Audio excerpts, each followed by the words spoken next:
Chapter 41. I don't see how this is saving the world, Jill muttered, her voice dripping with skepticism. Hiding in the shadows of a tree outside the villa, Ethan didn't bother responding. There was no point in trying to explain. Someone like Jill wouldn't believe him unless she saw it all unfold with her own eyes. Words alone would only make him seem more insane. You said you wanted to know, Ethan said, shifting slightly to find a more comfortable position as he leaned against the tree. So now I'm letting you see for yourself. Isn't this part of your job? You're a cop, shouldn't you be used to surveillance and stakeouts? Jill frowned but said nothing. Meanwhile, Ethan closed his eyes, settling in for the wait. Earlier, after returning to the hotel to pick up their already packed gear, Ethan and Arthur had come here to stake out the villa. Arthur's condition had finally recovered, and there was no longer a need to rest indoors. With the plot potentially kicking off at any moment, Ethan couldn't afford to waste time. Having Jill around was more of an afterthought. Ethan had only brought her because she insisted on tagging along. Without a better source of information, staking out Alice's home was their best option. You're not planning to steal something, are you? Jill asked suspiciously. Ethan gave her an exasperated look. If I wanted to steal something, why would I bring a cop with me to arrest me? Fair point. Jill realized how ridiculous her accusation sounded, but the events of the day had left her with too many unanswered questions.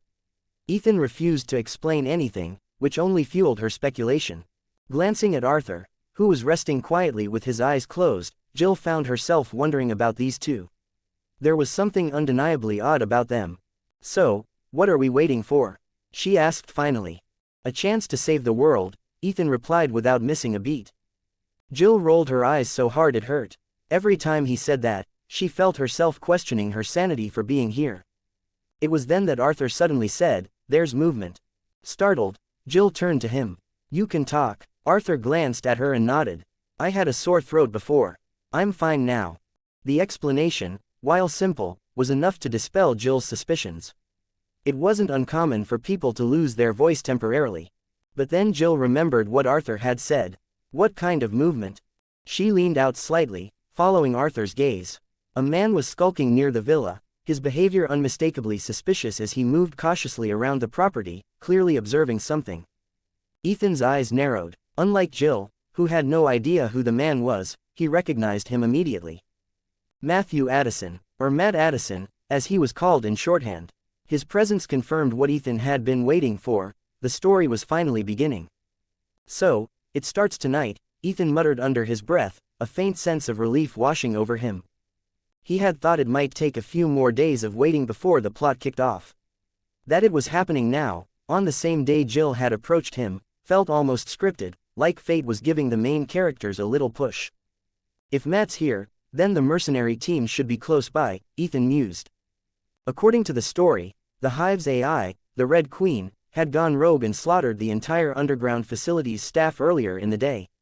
Umbrella Corporation, upon discovering this, had dispatched a team of mercenaries to investigate the situation.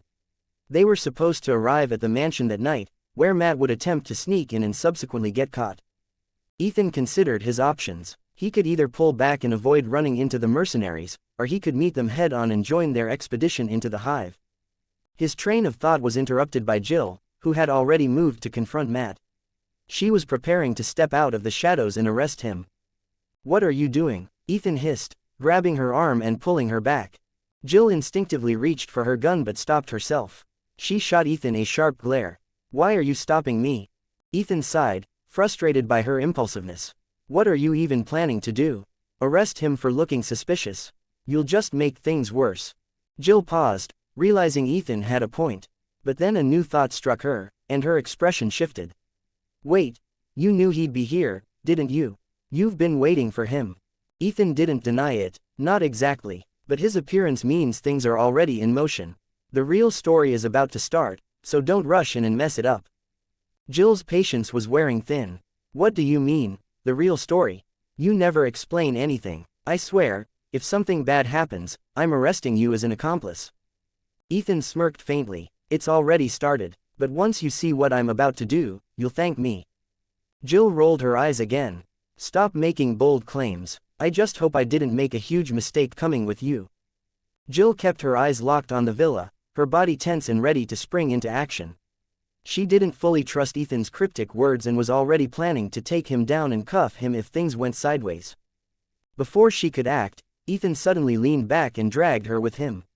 She opened her mouth to protest, only for him to clap a hand over her mouth. Jill instinctively prepared to retaliate. Her knee was already halfway to smashing into him when she noticed his expression. Ethan's face was serious, his eyes focused on the night sky. At the same time, he made a silent hand gesture to her, signaling caution. The show's starting. Jill froze. She didn't hear him speak, but the words echoed clearly in her mind, as if transmitted directly. Beside them, Arthur quietly reached into his backpack and began pulling out equipment. He worked with precision, fitting the pieces onto his body. Armor, Jill whispered, her sharp eyes catching the details. It didn't take long to realize these weren't the plastic props used for cosplay. This was real armor, designed for protection, and it looked more functional than ceremonial. Her doubts deepened when Arthur drew a long sword and strapped it to his waist. For a moment, Jill felt like she was staring at a knight who had stepped out of the Middle Ages, albeit a very young one.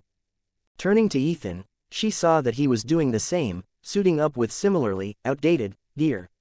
By the time he was done, he looked just as eccentric as Arthur, a long sword at his waist, a steel rod in hand, and a thick, hardbound tome secured to his back. "What exactly are you guys doing?" Jill muttered, her head spinning as the situation veered into the bizarre. Before Ethan could reply, the loud whir of helicopter blades tore through the night air. Jill's attention snapped upward as the unmistakable sound of a military chopper filled the quiet. "They're here." Ethan, Arthur, and Jill crouched lower, covering their armor with cloth to avoid the glint of moonlight giving them away. Together, they watched as the helicopter hovered briefly over the mansion, deploying a team of heavily armed soldiers before taking off again. It didn't stay long, but Jill's sharp eyes caught the symbol painted on its side, the Umbrella Corporation logo. Umbrella's private security. "Why are they here?" Jill murmured, her voice tinged with confusion. Her mind swirled with questions, and the two teenagers in medieval gear next to her weren't helping. For a moment, Jill wondered if she had fallen into some kind of fever dream. Inside the mansion, events began to unfold just as Ethan had anticipated. Alice, the heroine of the story, had lost her memory and wandered through the halls in confusion. Meanwhile, Matt had been apprehended by the mercenary team as they searched the premises. The team's leader, James, Shade, was in the middle of explaining their mission to Alice. But before the conversation could go any further, one of the team members interrupted, his voice crackling over the radio. "Captain, we've got movement. Someone's approaching." "Who?" James asked, his tone sharp. There was a brief pause before the team member replied, sounding both confused and embarrassed. It's two young people in cosplay, and a woman." The radio fell silent for a moment, and then the man added, "I think." The absurdity of the situation was enough to give James pause. The mercenary turned to his team, his expression skeptical. "What? I don't even know how to explain it," the man on the radio muttered. "It's just weird. One of them looks like a kid, and the other two don't look much older."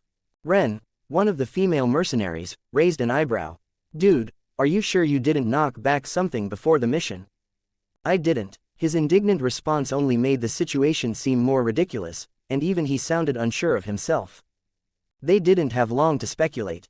Ethan, Arthur, and Jill moved faster than the mercenaries expected, entering the mansion before the team could properly process what was happening. Despite their confusion, the mercenaries were professionals. The moment Ethan and the others entered, the team snapped into action, forming a defensive line with their weapons trained on the intruders. Jill froze, her instinct screaming at her to pull her own gun. But Ethan seemed completely unfazed. He raised his hands in a gesture of peace, a small smile playing on his lips. "Relax, Shade, I'm here to help." 6 comments 0 vote. Chapter 42, Help Me. James stared at the two young men clad in medieval-style armor and the young woman accompanying them, his tone skeptical. "I really don't see how you can help me." He gave a subtle signal to his team, and a few mercenaries moved in to subdue the trio. Unfortunately for them, Ethan had no intention of letting that happen. Just as the soldiers approached, a sudden flash of white light exploded in the room. The mercenaries closest to Ethan were caught off guard, their vision blanking out as they stumbled to the ground, completely disoriented. The remaining mercenaries, positioned farther away, immediately reacted. The sharp clicks of safeties being disengaged filled the room as guns were raised and pointed at Ethan. Whatever doubts they might have had about the seemingly harmless young man were gone. Ethan remained calm, lowering his hand as the white glow faded. The spell he'd used wasn't particularly strong, it was just a magic shield from the Book of Inheritance, released in a flash to mimic a stun grenade. While it lacked the potency of a real flashbang, it was enough to disorient people in a dark environment. He had deliberately held back, only knocking the mercenaries off their feet without causing any real harm. His message was clear: I'm not a threat, but don't think you can intimidate me. Hands up, one of the soldiers barked, the command backed by the steady aim of multiple firearms. Ethan raised his hand slowly, his expression calm. He turned to James, who stood at the front with his MP5 trained on him. I told you, Ethan said evenly, I'm here to help you. Otherwise, you'd have lost those men permanently.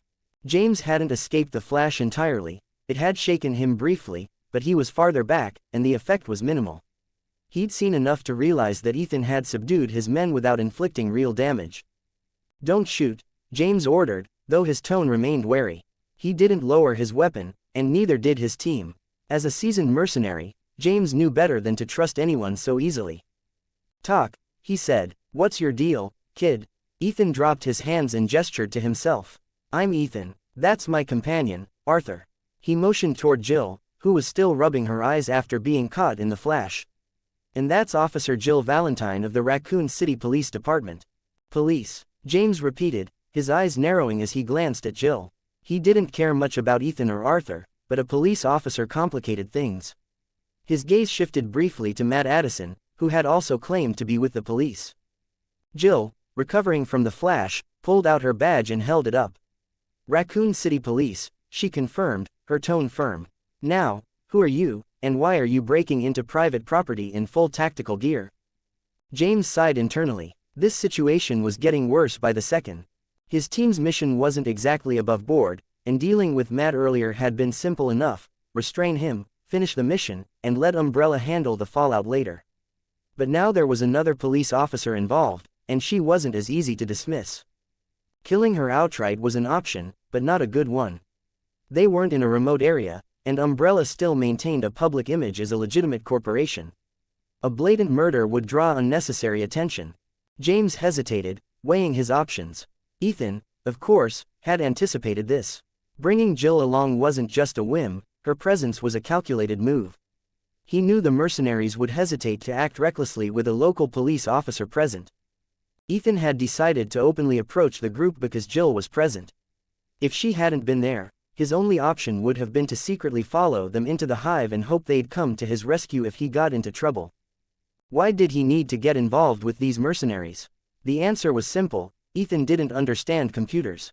In his previous life, he had been an ordinary person who could only handle basic computer problems. Expecting him to use that knowledge to hack into the hive's control system and unlock the hidden entrance would be a pipe dream. Kaplan, the team's computer expert, was indispensable and needed to be rescued.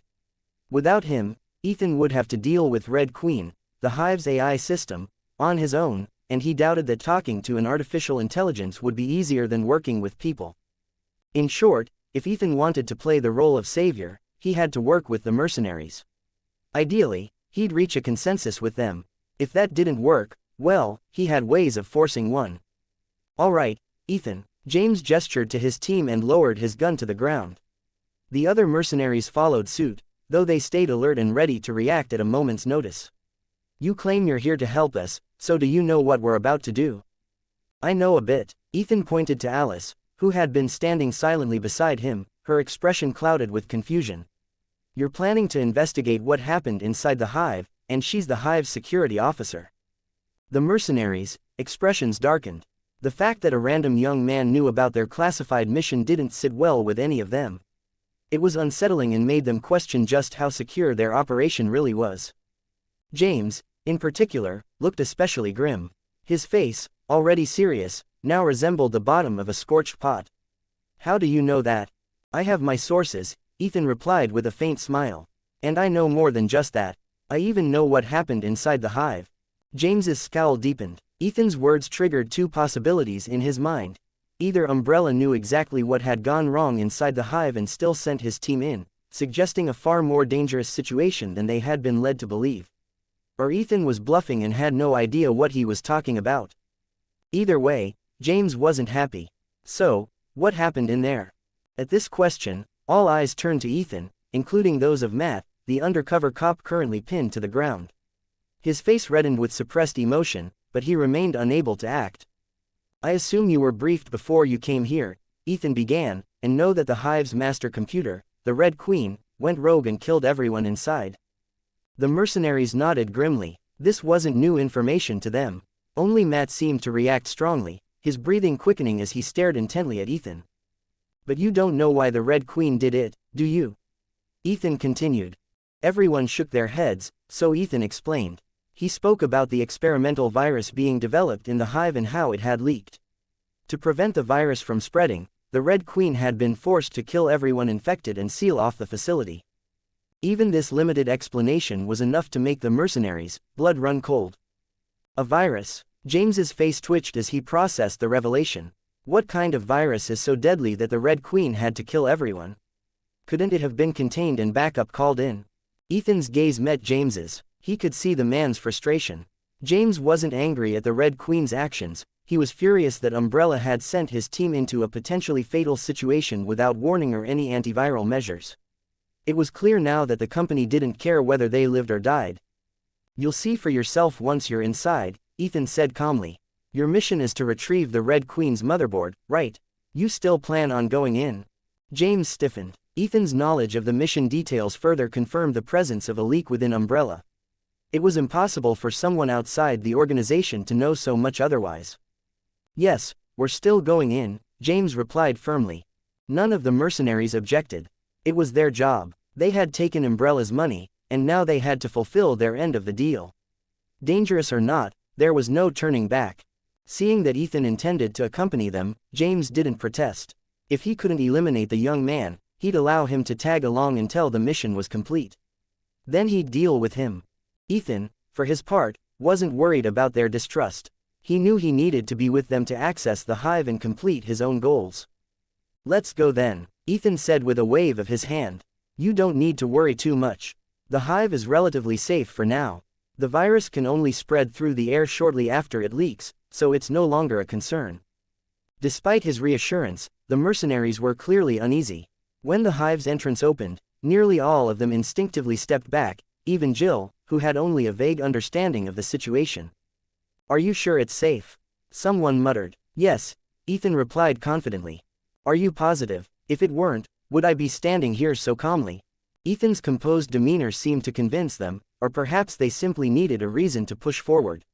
Regardless, they followed him onto the internal train leading into the hive. Ethan, however, knew what was really hidden on this train. The film's main antagonist, along with the vials of the virus and the antivirus he desperately needed. Still, taking the items outright would be too conspicuous, so he made a suggestion. It's always better to be cautious. Why not check the train first? Even without Ethan's suggestion, the mercenaries would have done so. This was how they discovered Spence in the original events. Sure enough, they didn't overlook anything this time either. When they found Spence, Ethan retrieved a suitcase from the corner, drawing everyone's attention. What's that? Someone asked. Ethan held up the suitcase, his expression grim. The greatest source of evil in this world. 4 comments 0 vote. Chapter 43. The greatest source of evil. Ethan's words drew everyone's attention, even Spence, who was still dazed and unsure of what was going on. Lying on the ground, he raised his head to look at the suitcase Ethan held in his hand, one that seemed to belong to him. Could it be? Some of the smarter ones started piecing things together. They recalled Ethan's earlier comments about biochemical experiments being conducted in the hive laboratory and how a leak had led the Red Queen to kill everyone inside.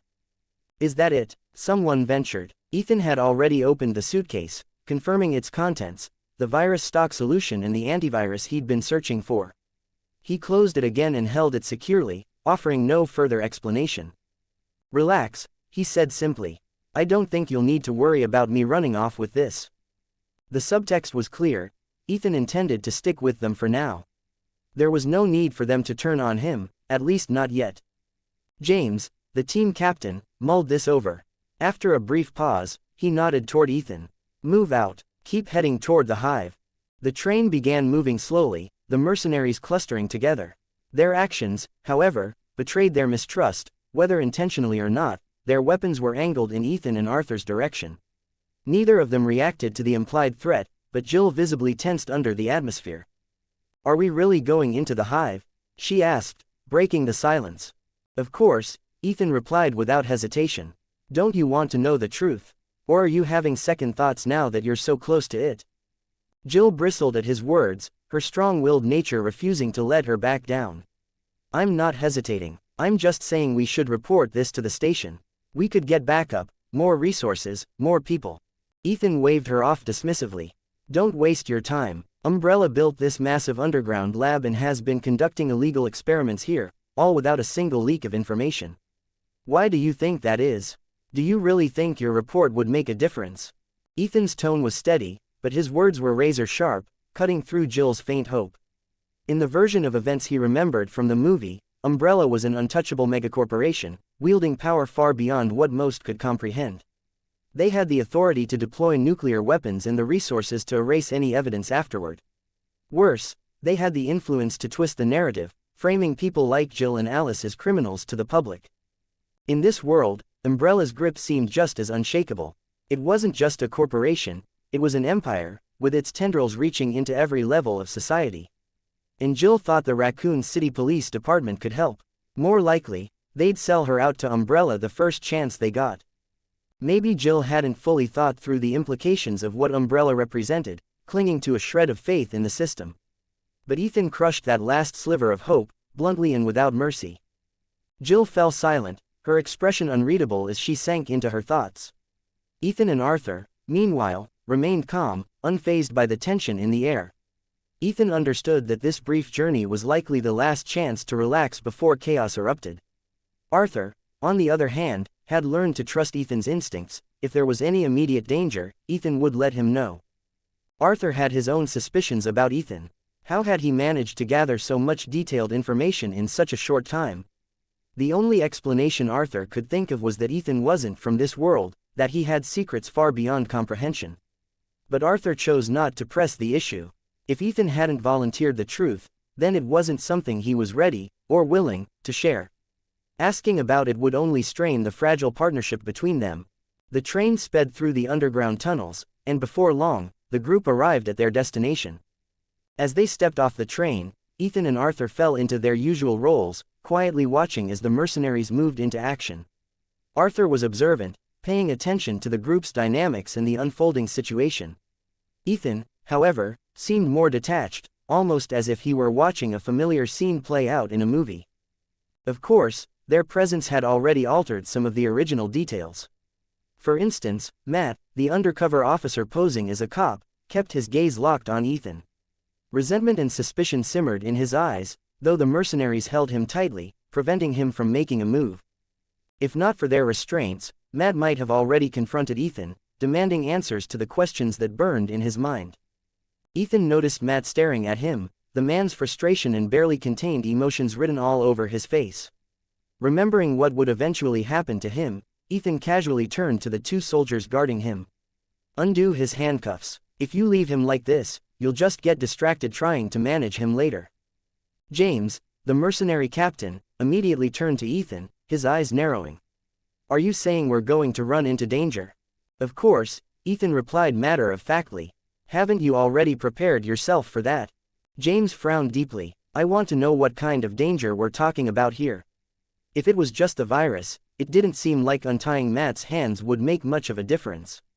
But if there was another kind of threat, a battle, perhaps, it raised the question, who, or what, would they be fighting? Could there really be something alive in the hive? It's hard to explain, Ethan replied cryptically. But don't worry, someone will show you everything soon enough.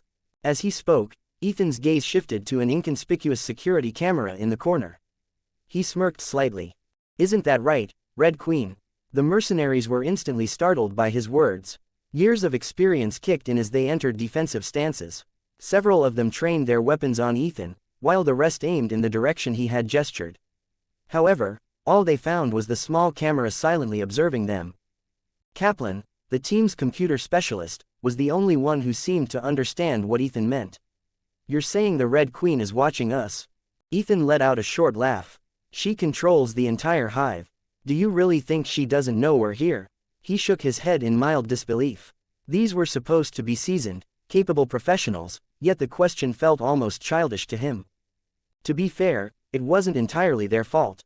Artificial intelligence in this era was still more of a concept seen in science fiction than a reality. None of them had likely dealt with anything like this before, much less in a combat scenario. James clenched his jaw, frustration etched across his face. The thought of being constantly watched by the same AI that had killed hundreds of people was unnerving, even if there had been a logical reason behind its actions. And Ethan's cryptic hints about an impending battle, without clarifying who or what they'd be fighting, only added to his unease. "Stay in formation," James ordered his team. "Be on alert, and undo the guy's handcuffs." Then, turning to Ethan and Alice, he added, "You two stay in the center of the group. Don't wander off. We'll protect you." But the unspoken implication was clear. Keeping them in the middle also ensured they wouldn't run off, or cause trouble. "Kaplan, you and Ren, keep an eye on them," James instructed.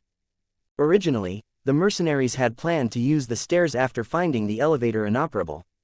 However, knowing now that the Red Queen was monitoring their every move, James decided not to mention the elevator at all. He led his team directly to the stairs, opting for the perceived safety of manual access.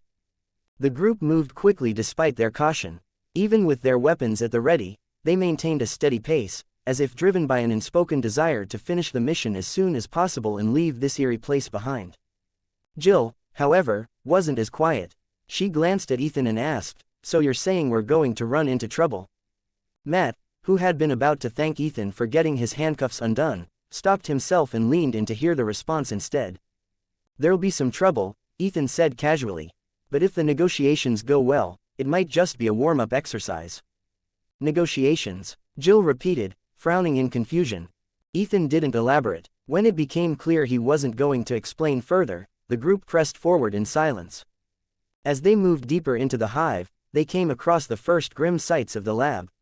Flooded laboratories and ruined offices stretched before them, each one a stark reminder of the chaos that had unfolded here. Matt stiffened at the sight, emotion flashing across his face. He suddenly surged forward, but Ethan quickly placed a firm hand on his shoulder, holding him back. "Don't be impulsive," Ethan warned. "I know what you're thinking, but leaving the group now is the worst thing you can do." "Let me go," Matt snapped, struggling against Ethan's grip. "If you don't want to get yourself turned into Swiss cheese, I'd suggest you listen to me," Ethan said calmly. The mercenaries weren't nearly as patient. If Matt tried anything reckless, they wouldn't hesitate to shoot him on the spot. Ethan's warning was more of a courtesy than anything else. Fortunately, Matt seemed to regain some self-control and stopped resisting. For the moment, at least, the group avoided unnecessary conflict. Following the path dictated by the hive's layout, the team eventually arrived at the area known as Dining Hall B. Ethan gestured toward the numerous cryogenic freezers lining the room. "You might want to take a look at what's inside," he told James. "Just a heads up, those things are alive. If the freezing is lifted, well, you'll find out soon enough." James took a cautious step toward one of the freezers, peering inside. His expression twisted in alarm, and he quickly stepped back. His gaze swept over the room, taking in the sheer number of identical freezers. "This place is full of these things?" he asked, his voice low. The rest of the team followed suit, checking the contents of the freezers and reacting with similar unease. "What the hell are these things?" someone muttered. Ethan didn't answer. Instead, he motioned for the group to keep moving. "The answers are just ahead. There's a better guide waiting to explain everything." Without further delay, Ethan took the lead, walking ahead of the group. Strangely, no one stopped him this time. It was as if they had silently accepted him as the de facto leader. When they reached the entrance to the hive's control room, Ethan finally came to a halt. In front of him lay the infamous laser corridor, a feature that had become iconic in countless retellings of the hive incident. Its reputation in both fiction and reality preceded it, a deadly gauntlet of cutting-edge technology. "Too bad this thing won't make me any money," Ethan murmured to himself, "just a lot of headaches." But his actual goal wasn't within the control room. It was below it. For now, though, he had something else to address. He raised his head to the camera watching them from above and spoke clearly. Red Queen, I've come to bargain. Chapter 44. Unsurprisingly, the Red Queen ignored Ethan completely. Originally, from earlier impressions of the series, this artificial intelligence seemed to have developed a level of self-awareness. But by the later chapters, it became apparent that the Red Queen was nothing more than a strictly programmed AI, obedient to its coding, with its apparent madness being nothing more than a carefully calculated illusion. This made things particularly difficult for Ethan. If the Red Queen was simply following pre-designed instructions, then there would be no way to truly reason or negotiate with her. Red Queen, I know you can hear me, so stop pretending to play dead and come out to talk, Ethan called out, his tone sharp. Otherwise, these guys are going to shut you down completely. The group had already entered the room adjacent to the laser corridor. James had been about to instruct Kaplan to hack into the Red Queen's program and open the door to the central control room. But upon seeing Ethan's actions, James held up his hand, signaling Kaplan to wait. He wanted to see how things played out first. When the Red Queen still didn't respond, Ethan sighed and turned to Kaplan. Since she refuses to negotiate, let's talk to someone else instead. He added, Kaplan, can you hack into the Hive's control system entirely? We need to go down to the real person in charge. The real person in charge. The information was so unexpected that the group froze in confusion. Kaplan, however, was more direct. What do you mean? Aren't we already on the bottom floor? Ethan shook his head, a smirk tugging at his lips. Things are more complicated than they seem. The Hive has more secrets than you can imagine. He stomped his foot on the ground, the dull sound echoing through the room. The floor we're standing on right now. It's an elevator. Kaplan, I need you to hack into the Hive's control program and send us to the lower level. Kaplan hesitated, glancing at James for approval. When James gave a firm nod, Kaplan finally agreed. All right, I'll give it a shot. If there really is an elevator program in the system, it shouldn't be too hard to activate. Before Kaplan could get to work, however, a holographic image of a young girl appeared suddenly, projected from a hidden device. The familiar face of the Red Queen materialized in front of everyone. Who are you? The AI asked, her voice calm yet tinged with suspicion. I've scanned nearly every database available, but I can't find any personal information about you. Ethan wasn't surprised by her sudden appearance, he had fully intended to provoke her into revealing herself. Whether the Red Queen had true self-awareness or was simply acting on pre-programmed logic, one thing was certain, she could not allow Ethan and the group to reach the deepest levels of the Hive. Because that was where Umbrella's darkest secrets were buried, alongside the cryogenically preserved bodies of its executives. When Ethan had first seen this twist in the movie, he'd been utterly shocked by the sheer absurdity of it. But now, standing here in this world, he felt an odd sense of relief. Without that plot device, he wouldn't have been able to draw out the Red Queen. His only option would have been to physically shut her down and rely on Kaplan to hack the elevator controls. This isn't about me, Ethan replied coolly. You're here now, so why don't you explain to these people what's really happened in the Hive? The Red Queen ignored him outright. Ethan didn't have the authority to command her. Shrugging, Ethan turned to Alice, who had been standing quietly to the side like a forgotten extra in this unfolding drama. She hadn't made much of an impression so far, blending into the background like a mere observer. You're an Umbrella employee, Ethan reminded her. Ask the Red Queen the questions you want answered. Alice, though still disoriented, seemed to understand. Following Ethan's suggestion, she began to interact with the AI, and just like in the original events, the Red Queen complied. Through a series of holographic projections and recordings, the group was shown the events that had led to the Hive's current state. The Red Queen concluded her explanation with a warning. If you shut me down, it will release all of the infected individuals I've been containing. Her tone was chilling, as if she already knew what the group intended to do. She had calculated their objective and had likely planned to eliminate them as soon as possible. Unfortunately for her, Ethan's presence had thrown a wrench into her plans. She now found herself wondering whether Ethan's interference was deliberate sabotage or simply a chaotic accident. Sorry, James said after a pause. This is our mission, we have to shut you down. But maybe there's a way to do it safely. Ethan, who had been pondering this for some time, quickly jumped in. There is. It's simple. The Red Queen can cooperate with us. She can release the infected in small groups, and we'll take them out one by one. The infected? Jill asked, her tone uneasy. Zombies, Ethan clarified. The Red Queen already said it, headshots are the way to kill them. As for the numbers, there were only a few hundred researchers in the hive. That might sound like a lot, but if she releases them in manageable batches, it'll be no different from target practice for the mercenaries. The most terrifying thing about zombies isn't just their numbers or how easily they infect others, it's the fear that comes from not understanding them. But in this situation, infection wasn't the biggest concern. Even if someone were bitten, Ethan still had the antivirus safely in his possession. As for their numbers, that could be managed with the Red Queen's help. By opening one room at a time and releasing only 2 or 3 zombies, they could easily handle them in smaller, controlled groups. Even if a situation arose where there were more zombies, like inside an elevator, they could keep their distance and maintain a safe advantage. Clearing out the zombies wasn't the hard part. The key was getting the Red Queen to cooperate. Wait, Alice suddenly interjected, her tone sharp. I have another question, how exactly did the virus leak? She raised an important point. If there was a continuing source of contamination, shouldn't they eliminate that danger first? The Red Queen, in response, displayed another set of images, shifting everyone's attention to Spence. At that moment, Spence had moved to the edge of the group, clearly trying to avoid notice. When Alice's question brought the focus onto him, he immediately bolted, turning and sprinting toward the nearest exit. His memories had been jogged earlier, during the Red Queen's playback of the virus experiments, and he had realized just how bad the situation was for him. He'd been waiting for a chance to escape. Unfortunately for him, Ethan had been keeping an eye on him. Before Spence could get more than a couple of steps away, something struck the back of his knee with precision, causing him to collapse. His legs gave out beneath him, and he fell forward, landing face first on the ground with a sickening thud. The sudden commotion caught everyone by surprise, but no one blamed Ethan for the action. In fact, the 2 mercenaries closest to Spence nodded at Ethan, their expressions a mix of gratitude and approval. They dragged the groaning Spence back to the group.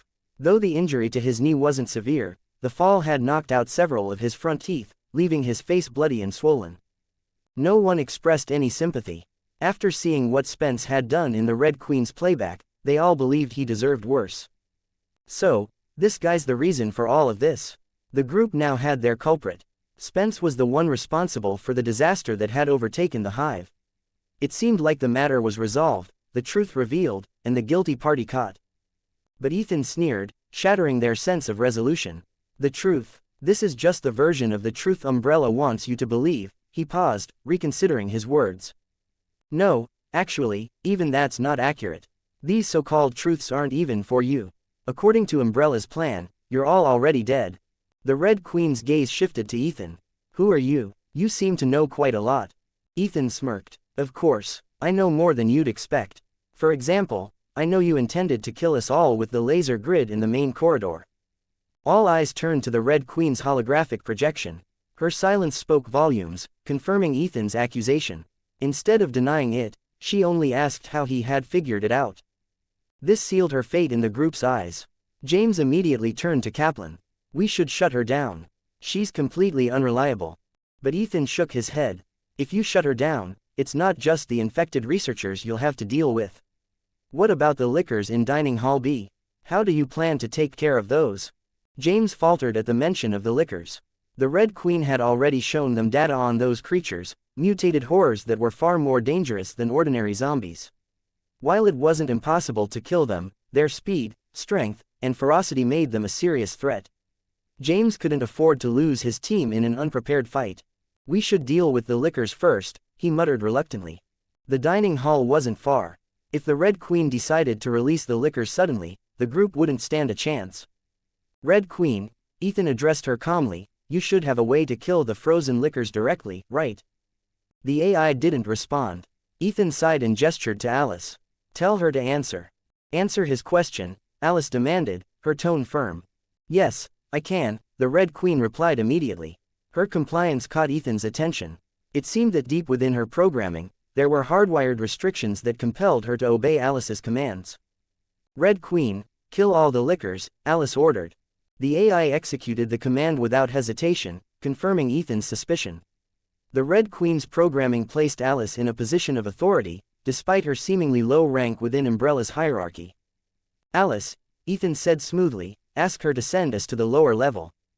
At this point, even the others began to notice something strange. Alice was technically just a security officer, assigned to monitor the hive's entrance. At best, she might be considered a mid-level manager. At worst, she was simply a glorified guard.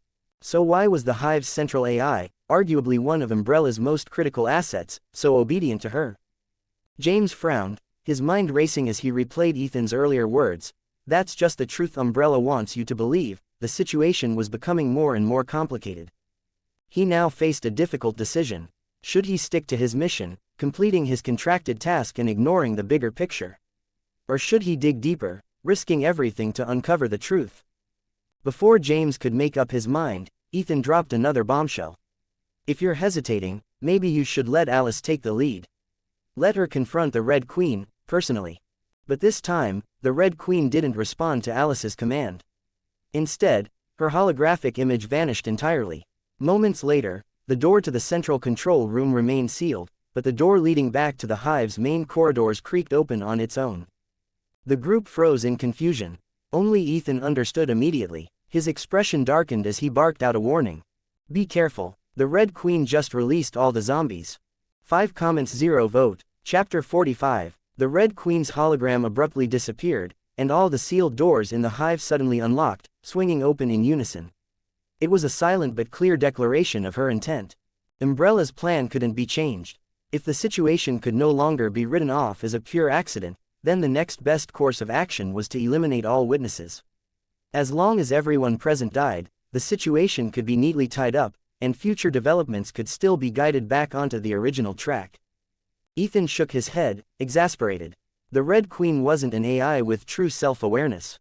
She was just following pre-programmed directives to the letter, and because of that, negotiation with her was doomed to fail from the start. "Well, so much for diplomacy. Guess we'll just have to force our way through," Ethan muttered. He unsheathed his long sword, the blade glinting faintly under the cold, sterile lights of the hive. Arthur, who had been quiet up until now, followed suit, drawing his own sword. Jill, for her part, kept her grip tight on her pistol, her stance unwavering. "Step away from the door," Ethan warned the others. "Give yourself some distance."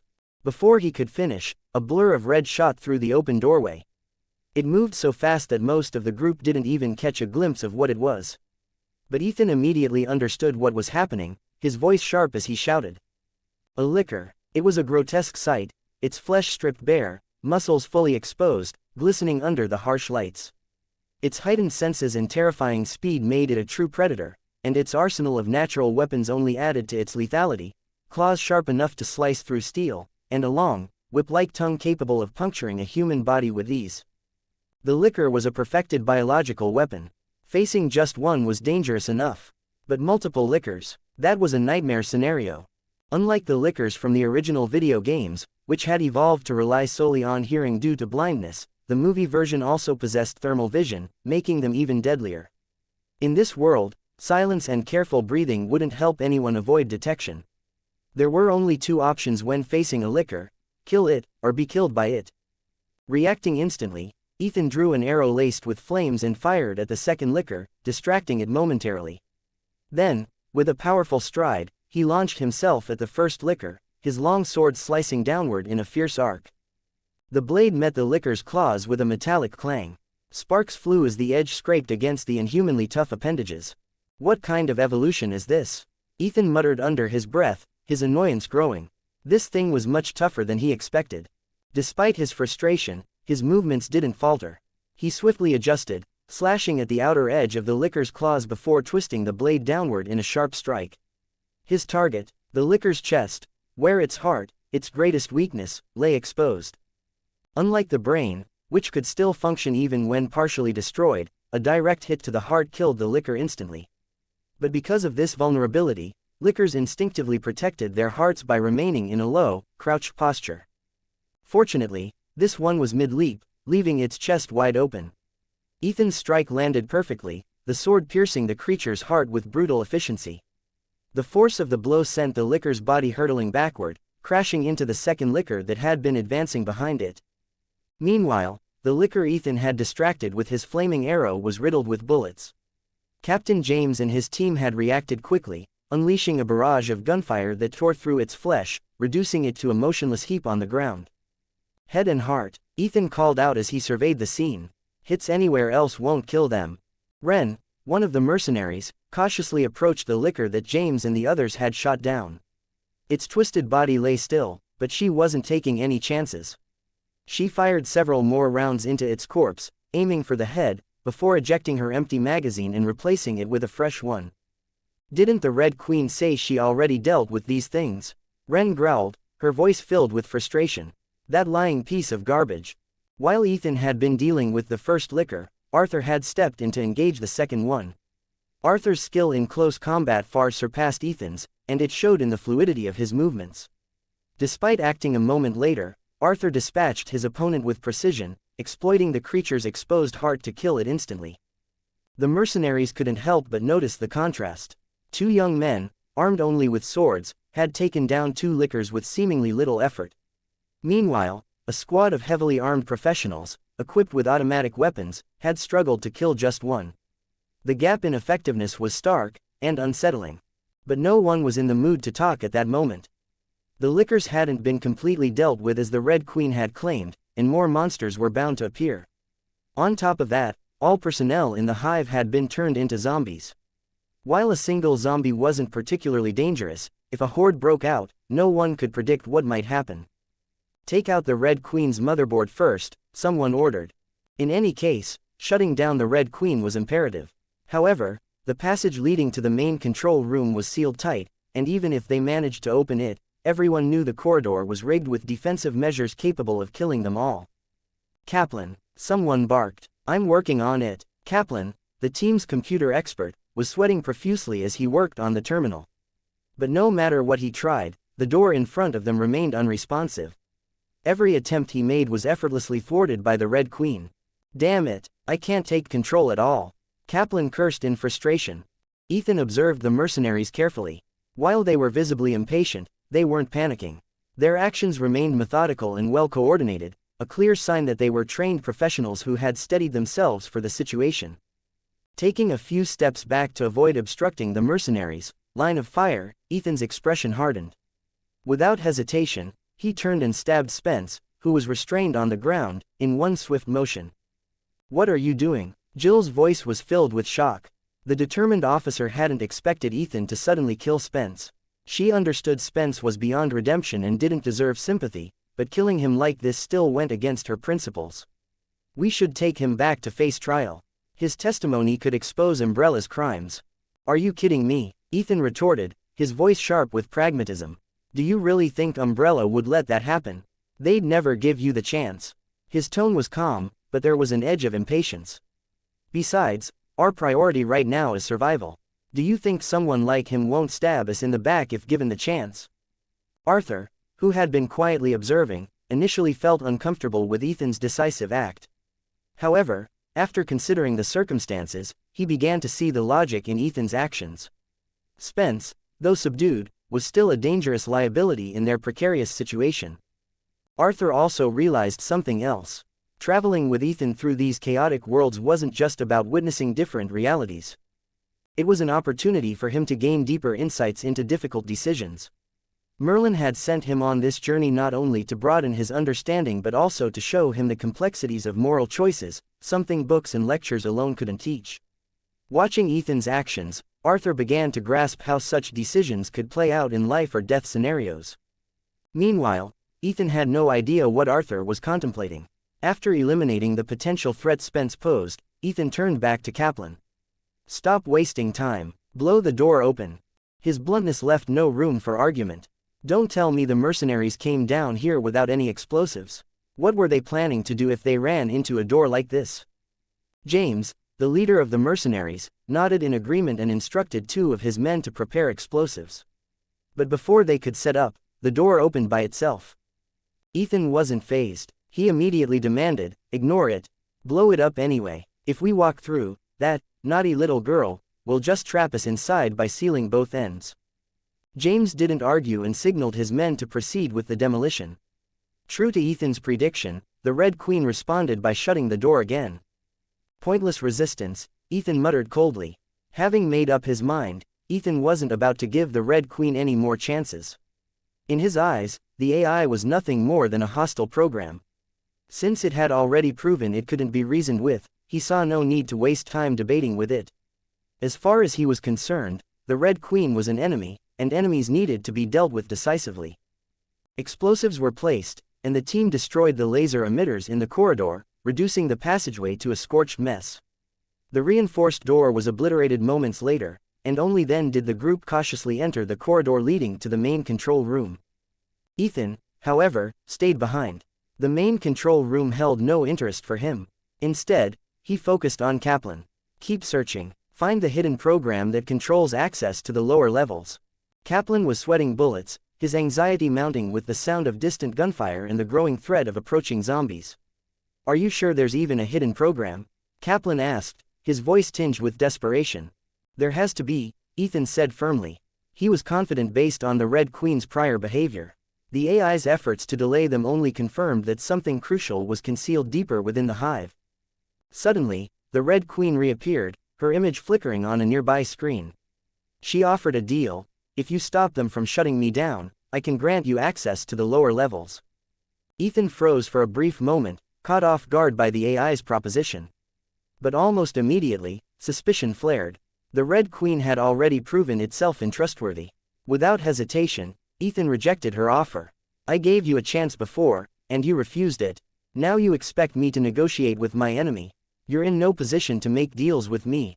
The Red Queen's face vanished as abruptly as it had appeared.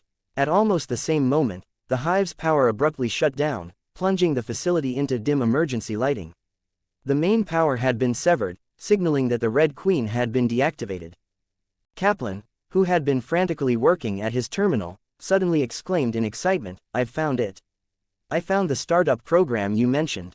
4 comments 0 vote. Chapter 46. Found it? Ethan asked, his voice steady but deliberate. He watched Kaplan carefully. Are you sure you've got control?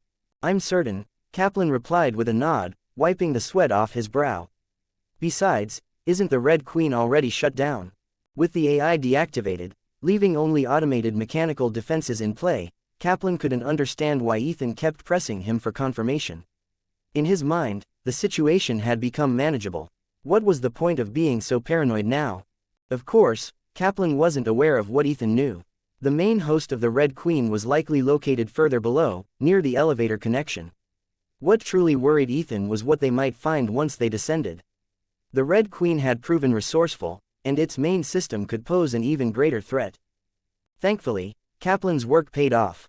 After everyone regrouped near the console, Kaplan entered the final command into the computer. A soft vibration followed, and the platform they were on began to descend toward the hive's lower levels.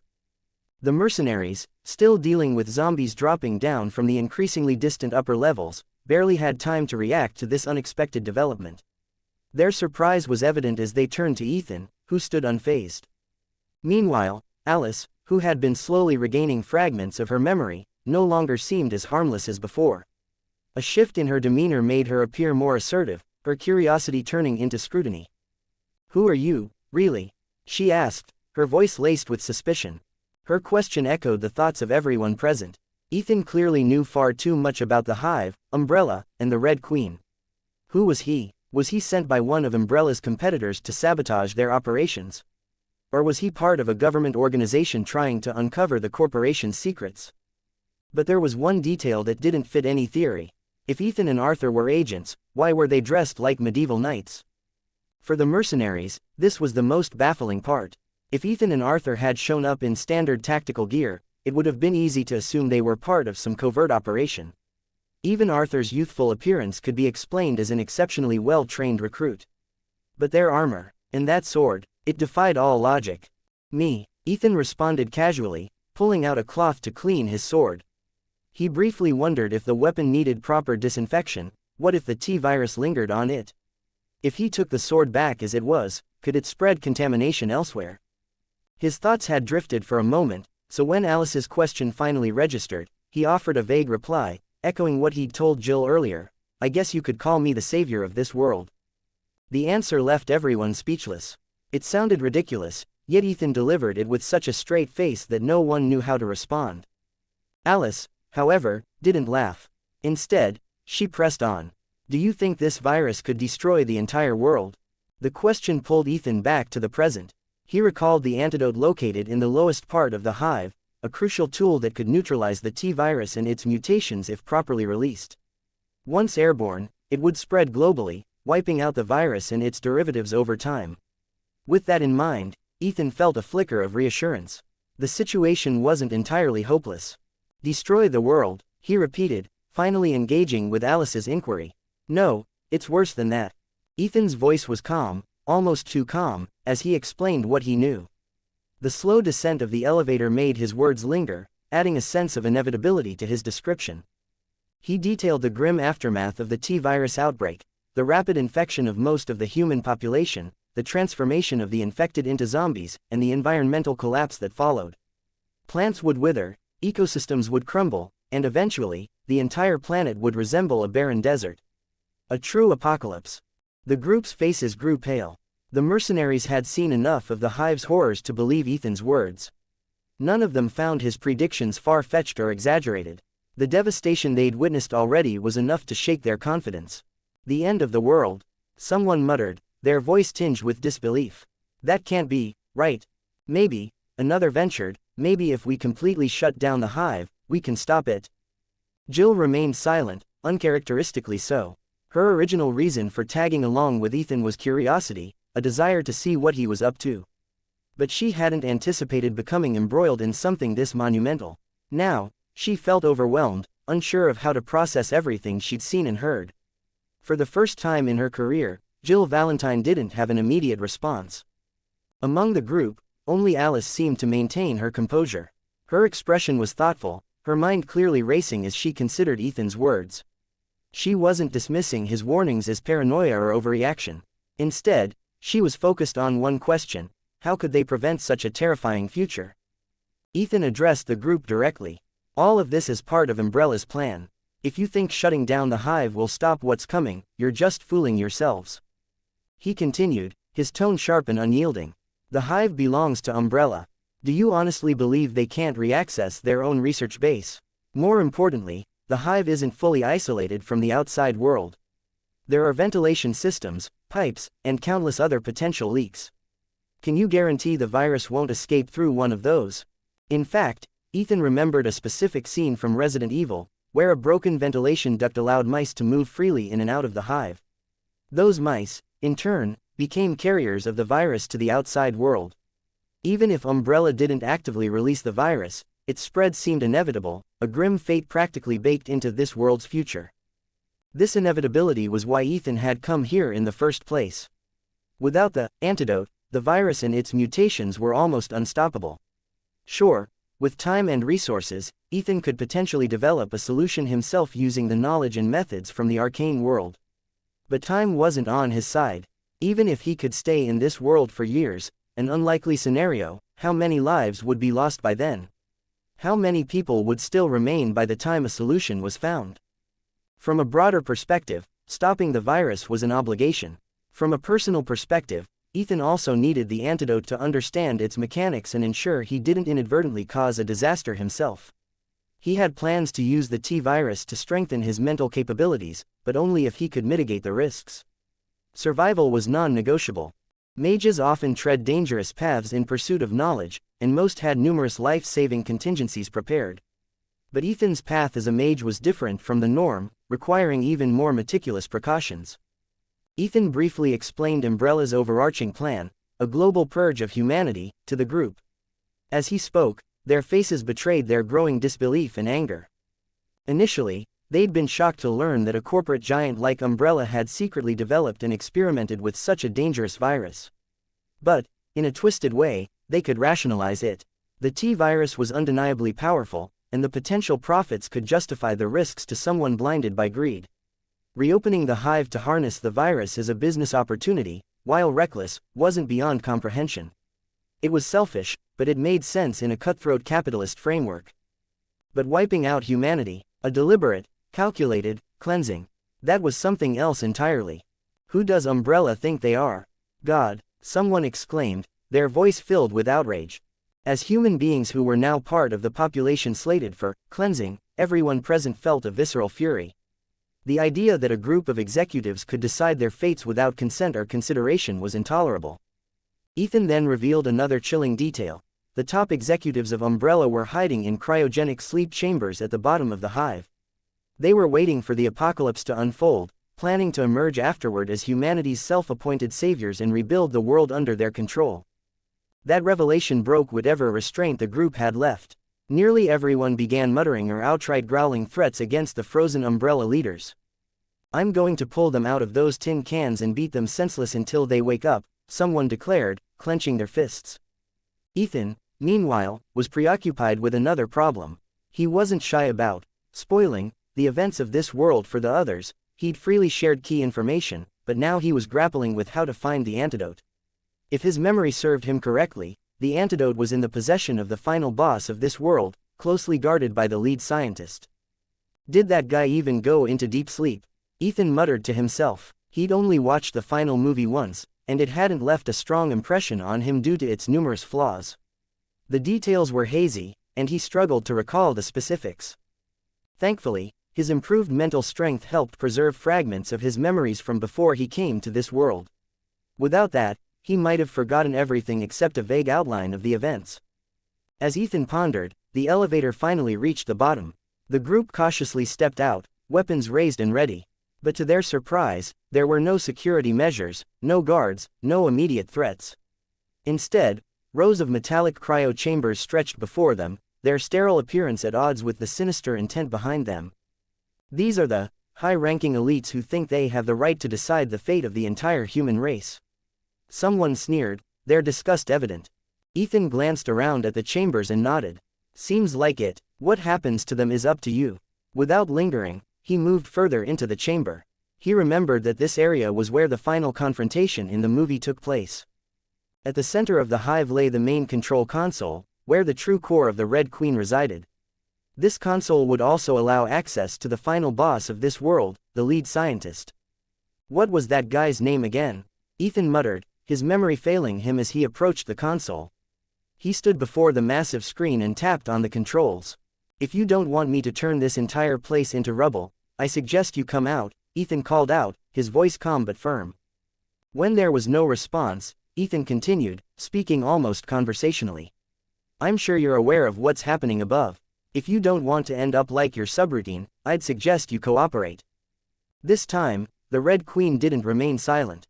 A projection of a young girl appeared in front of Ethan, her image flickering to life. The mercenaries instinctively raised their weapons, only to realize it was just a hologram. "Why is this thing still active?" Kaplan asked aloud, glancing skeptically at the Red Queen's motherboard in his hands. He even double-checked it, wondering if he'd mistakenly removed the wrong component, had he pulled out a memory stick instead of the motherboard. Ethan, however, focused on the projection. The girl's appearance was slightly different from the Red Queen they'd seen earlier. "So," Ethan said, "you control all the facilities in this base. That means you also woke up, Alicia, didn't you?" "Yes," the Red Queen confirmed, her voice calm but devoid of emotion. "In fact, I activated Alicia when you descended." 4 comments 0 vote. Chapter 47, Alicia Marcus, daughter of James Marcus, the scientist who developed the T-virus and one of Umbrella's founders, rolled into the room in her automatic wheelchair. Her presence immediately drew everyone's attention, but what struck the group most was her striking resemblance to Alice, the group's silent but deadly companion. Ethan, however, wasn't particularly surprised. In the Resident Evil movie world, Alicia was revealed as Alice's original template, her true self. He had little patience for the final chapter's convoluted retcons, but that wasn't what concerned him right now. What mattered was that Alicia was one of Umbrella's highest-ranking executives and she held answers. The Red Queen's earlier comment about waking Alicia had prepared Ethan, so he simply waited for her arrival. Alicia didn't take long, and when she appeared, her demeanor was far from hostile. Instead, she greeted the group with surprising warmth, even seeming relieved by their presence. What followed was a long and detailed explanation that filled in the gaps for everyone. Alicia recounted the origins of the T-virus, her father's tragic death, and Umbrella's grandiose, horrifying plan for humanity. With her explanation, the group finally understood the full scope of what they were up against. Alice, however, had a personal revelation that shook her to her core. I'm a clone, she asked, her voice low but filled with disbelief. Until now, Alice had believed her memory gaps were temporary, side effects of her injuries or some kind of lingering sedation. She thought her memories would eventually return. But hearing Alicia's explanation, she realized she had no past to recover.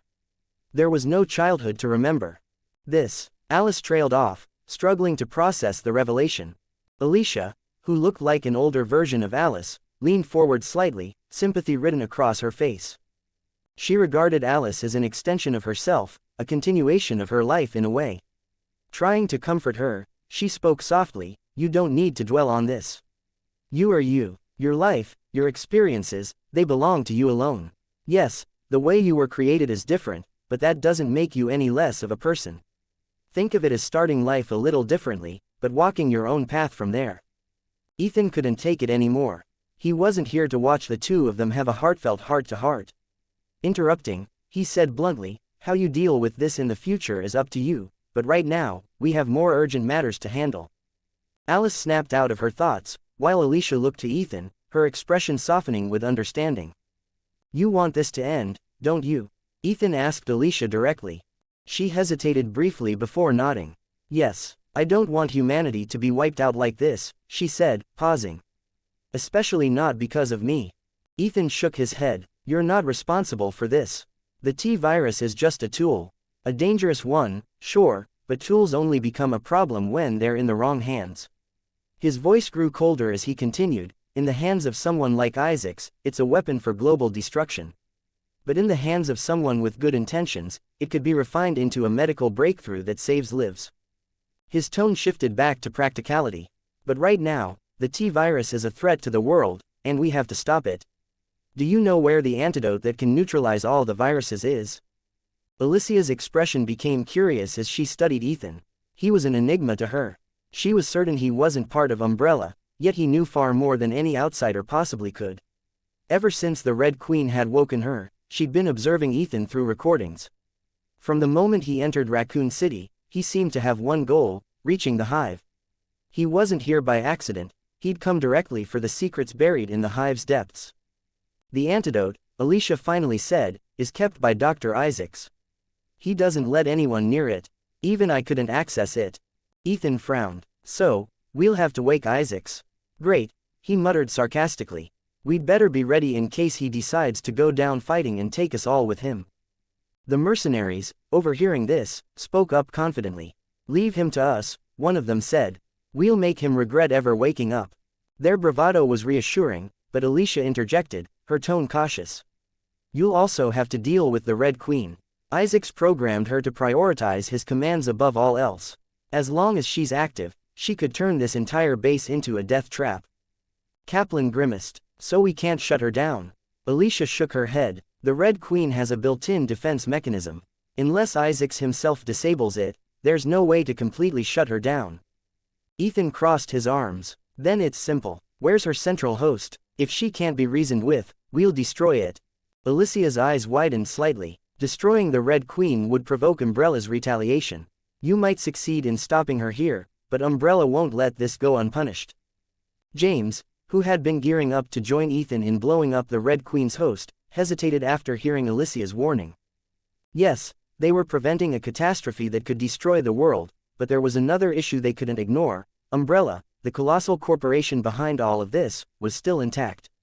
Worse, it was now controlled by a group of clones completely unaware of the real situation. Their current actions had placed them in direct opposition to Umbrella. By uncovering the corporation's most closely guarded secrets, they had painted targets on their backs. From now on, they would be hunted as enemies. Could keeping the Red Queen's host intact prevent this? And what about Alicia, the daughter of one of Umbrella's founders? As long as the Red Queen's host existed, it could serve as evidence to prove Alicia's true identity. Perhaps with her as their shield and a high-level agreement in place, they might avoid a tragic, heroic demise. So, what's the plan? The situation had become more complicated, and no one seemed to have a clear solution. In the end, all eyes turned to Ethan. Time and again, he had offered suggestions that proved correct, and now they silently waited for him to decide. Ethan didn't hesitate. "Forget about everything else for now. Blow up the Red Queen." The T-virus was the immediate threat, and their priority was securing the antidote. Umbrella's corporate machinations could wait. Truthfully, Ethan had no grand plan for dealing with Umbrella. From the start, he had no intention of taking on the corporation directly. His goal was straightforward: get what he came for and leave this world behind as quickly as possible. The mercenaries, however, didn't have that luxury. Ethan couldn't exactly take them back to the Sea of Calm, nor could he bring a group of strangers he didn't fully trust into his own circle. This was their fight, and they would have to deal with the fallout. Once the decision was made, the mercenaries moved quickly and efficiently. The explosives were placed and detonated without a hitch. Even when they encountered minor resistance in the main engine room, Alicia, acting as an insider, provided key information that allowed them to avoid any significant setbacks. And just like that, the Red Queen was destroyed. The ease of it all left Ethan slightly uneasy, as if something crucial had been overlooked. It was Alicia who offered an explanation. This base was designed to remain completely hidden. The possibility of someone finding it was never seriously considered. She was right. If Alicia hadn't deliberately left clues for Alice in the original timeline, no one would have discovered this massive underground facility. Its defenses reflected that overconfidence. With the Red Queen gone, the base shifted from automated control to manual. The group worked together to wake up the slumbering Umbrella executives, one by one, eventually reaching the infamous Dr. Isaacs, their supposed final boss. Isaacs, for all his pomp and arrogance, proved utterly powerless in the face of hardened mercenaries. His grandiose behavior crumbled under their no-nonsense brutality. Within minutes, his defiance turned to submission. The other executives weren't any better. Pampered and accustomed to privilege, they couldn't withstand even basic interrogation techniques. The mercenaries easily extracted valuable information, including the location of the T-virus antidote. But they also uncovered an unexpected advantage. These high-ranking executives weren't entirely foolish. Anticipating complications in their grand plan, they had prepared countermeasures to control their own clones. If the plan to destroy humanity went awry, they needed to ensure their own survival and the restoration of their identities. Ethan smirked at the revelation. Well, with these hostages, I think your safety is guaranteed, for now, at least. In the days that followed, the group remained in the underground base. The awakened executives quietly began using their hidden methods to retake control of their identities, replacing their oblivious clones in Umbrella's corporate structure. Once restored, they intended to return to the surface and resume their lives as elites in society. Meanwhile, the mercenaries gradually departed, one by one, having reached a tentative agreement with the executives. Soon, the underground facility grew eerily empty. Would the executives seek revenge later? That was hard to say, but Ethan wasn't particularly concerned. By the time any fallout occurred, he'd be long gone from this world. In the meantime, Ethan secluded himself in one of the base's isolated laboratories. For weeks, he studied the T-virus in its purest form, along with the ultimate antidote capable of eradicating it globally. When Ethan finally emerged from the lab a month later, the base was almost deserted. Only a handful of people remained: Alicia, Alice, and Arthur. By then, Ethan knew his time in this world was almost up. Just a few more days, and his journey here would come to an end. His departure would mark the conclusion of his trip to the world of Resident Evil. 5 comments 0 vote. Chapter 48, Your Experiment, was it successful? Arthur's curiosity was evident, though neither he nor the others truly understood what Ethan had been working on for the past month. They only had a vague idea that it involved the T-virus, but the details, what exactly Ethan was trying to achieve, remained a mystery. Even Arthur, who had spent the most time with Ethan, couldn't decipher his ultimate goal. Magic, science. Ethan had never openly displayed any magical abilities in front of them, so they had all simply assumed he was researching the virus like any other scientist would. It can't really be called a success, Ethan admitted, his tone pragmatic as always. After a month of grueling work, he had managed to isolate the T-virus's ability to enhance mental power while using a magic circle to remove its various harmful side effects. However, there was a major drawback. Once the side effects were eliminated, the virus's potency was greatly diminished. The T-virus worked by overstimulating human cells, pushing them into an unnaturally hyperactive state. This cellular overdrive, while harmful, also triggered the enhancement of mental power. But when the dangerous side effects were stripped away, the virus's primary functions were essentially neutralized. To address this, Ethan had shifted his focus, trying to suppress the virus's effects to a manageable level, enough to enhance mental power without causing harm. Even so, he had to remain cautious. One misstep, and the enhanced mental power could end up corrupting his own psyche. After a month of tireless effort, the result wasn't quite what he had originally envisioned, though it wasn't a complete failure either. I did manage to come up with this, Ethan said, pulling out a small iron box. He flipped it open, revealing several neatly arranged cigarettes inside. Arthur leaned in, curious, while the others stared in confusion. Alice, being the most familiar with Ethan's eccentricities, reached out and grabbed one. She inspected it for a long time, even sniffing it suspiciously. "Don't tell me you spent an entire month locked in that lab, just to make a pack of cigarettes," Alice said, her voice dripping with disbelief. But Ethan wasn't joking. "Yes, that's exactly what I've been working on. Would you like to try one?" The tobacco leaves were soaked in pure T-virus solution, he said, completely serious. Alice froze, her hand trembling slightly as she nearly hurled the cigarette back at Ethan's face. "Are you insane? Do you seriously expect us to smoke that? Are you trying to kill people?" Ethan casually caught the cigarette midair and carefully placed it back in the box. "Relax, I've removed all the harmful side effects. This stuff is actually good for you." "Oh, really?" Alice's skepticism was clear, but her curiosity was piqued. Even the others, who had initially dismissed the cigarettes as some kind of joke, began to pay attention. "What exactly does this cigarette do that's good for you?" Alice asked, crossing her arms. "It clears your mind, refreshes you, helps you recover from mental fatigue," Ethan replied simply. Quote. Alice gave him an exaggerated roll of her eyes, exasperation evident on her face. If it weren't for the fact that she'd seen Ethan in action and knew she stood no chance in a fight, she might have tried to smack him. "What, like all cigarettes?" she retorted sarcastically. No, Ethan waved a finger, correcting her. "Normal cigarettes just trick your body into feeling awake. They forcibly drain whatever scraps of energy you have left. But this actually restores you. Genuine recovery." That caught everyone's attention. They weren't fools, and they quickly understood the implication. "You're saying, if I'm completely exhausted and mentally drained, smoking this would bring me back?" one of the group asked. Ethan nodded. "It only works on mental fatigue, though. Physical exhaustion still needs time to heal naturally." He paused, then pulled out a cigar from his coat. "This, however, has some restorative effects on the body as well. But the results are unstable, so I'm still working on improving it." Even in its current state, these creations were impressive. Alicia, with her scientific background and intimate knowledge of the T-virus, was especially intrigued.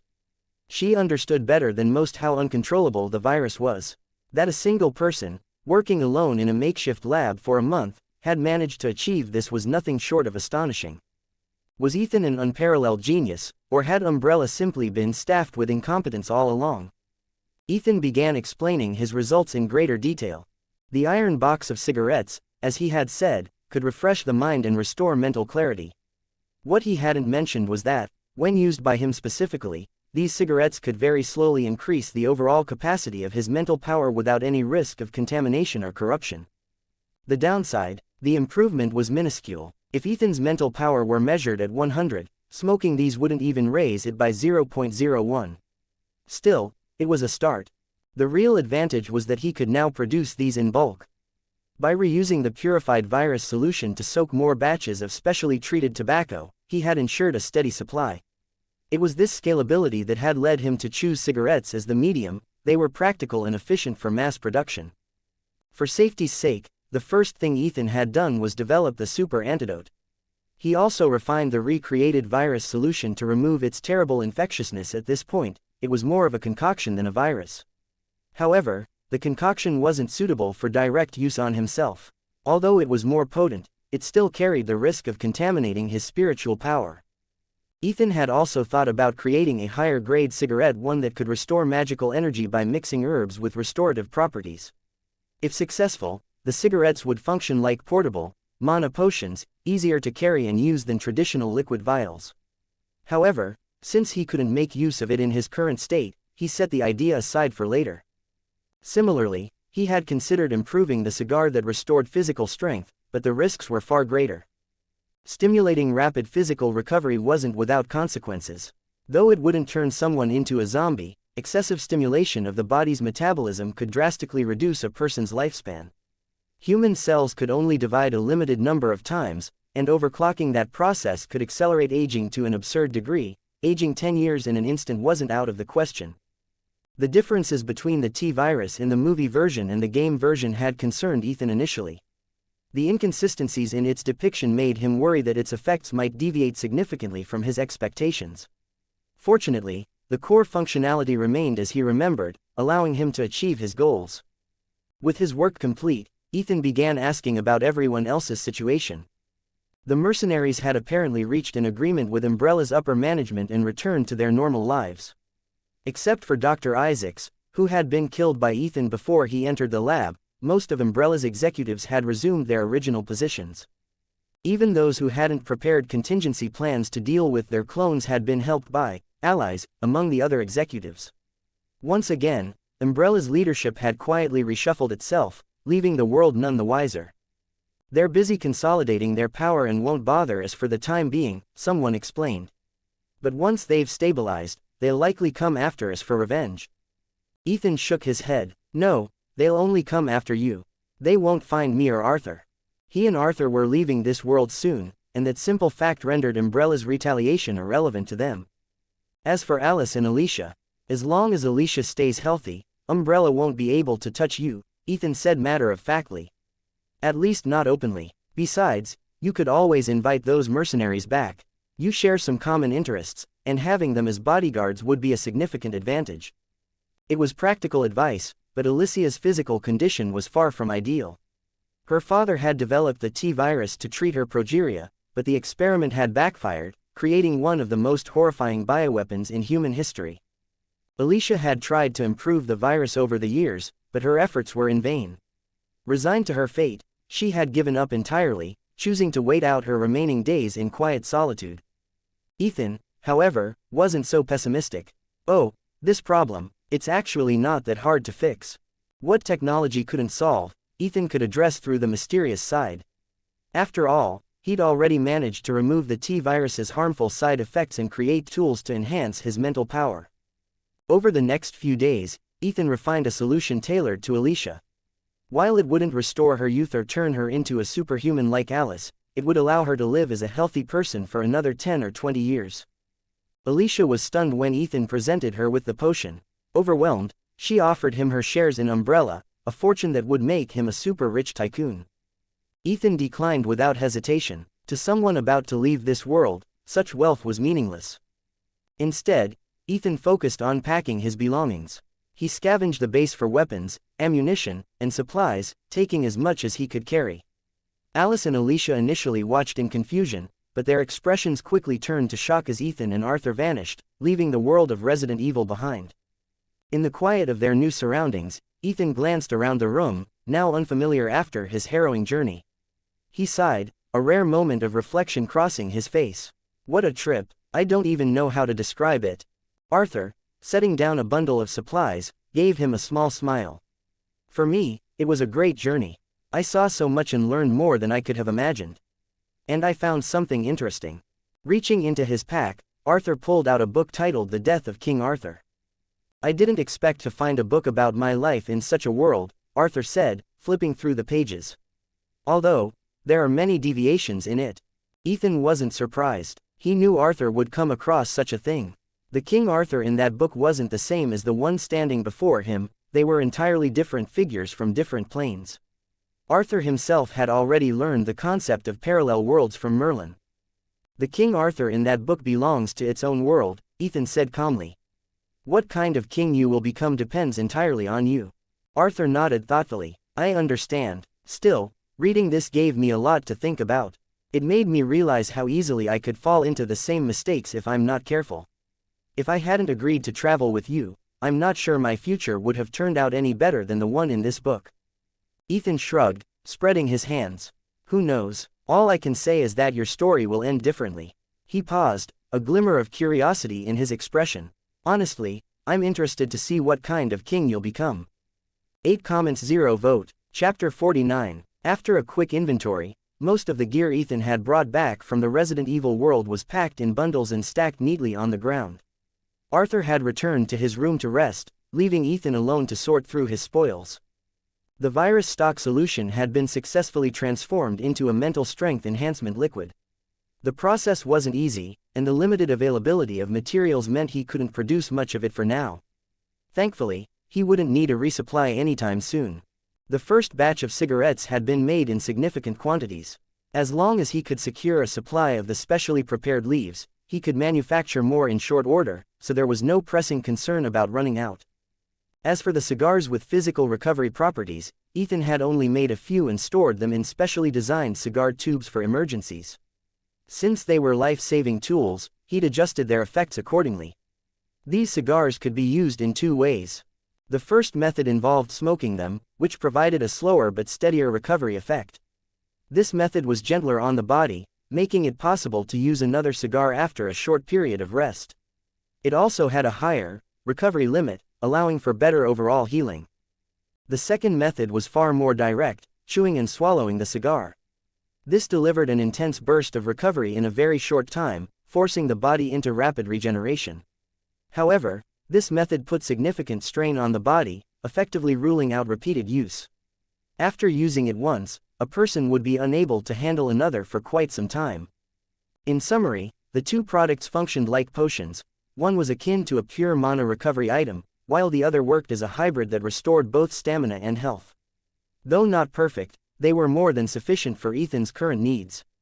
Lighting one of the cigarettes with a lighter he'd taken from the hive, Ethan turned his attention to the pile of weapons he'd brought back. The number wasn't overwhelming, but he'd focused on choosing firearms that used standardized ammunition, like 9mm rounds for pistols.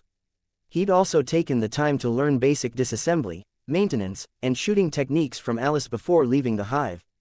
However, firearms were ultimately consumables. Without a way to restock ammunition or maintain the weapons over time, they would inevitably degrade into useless scrap metal.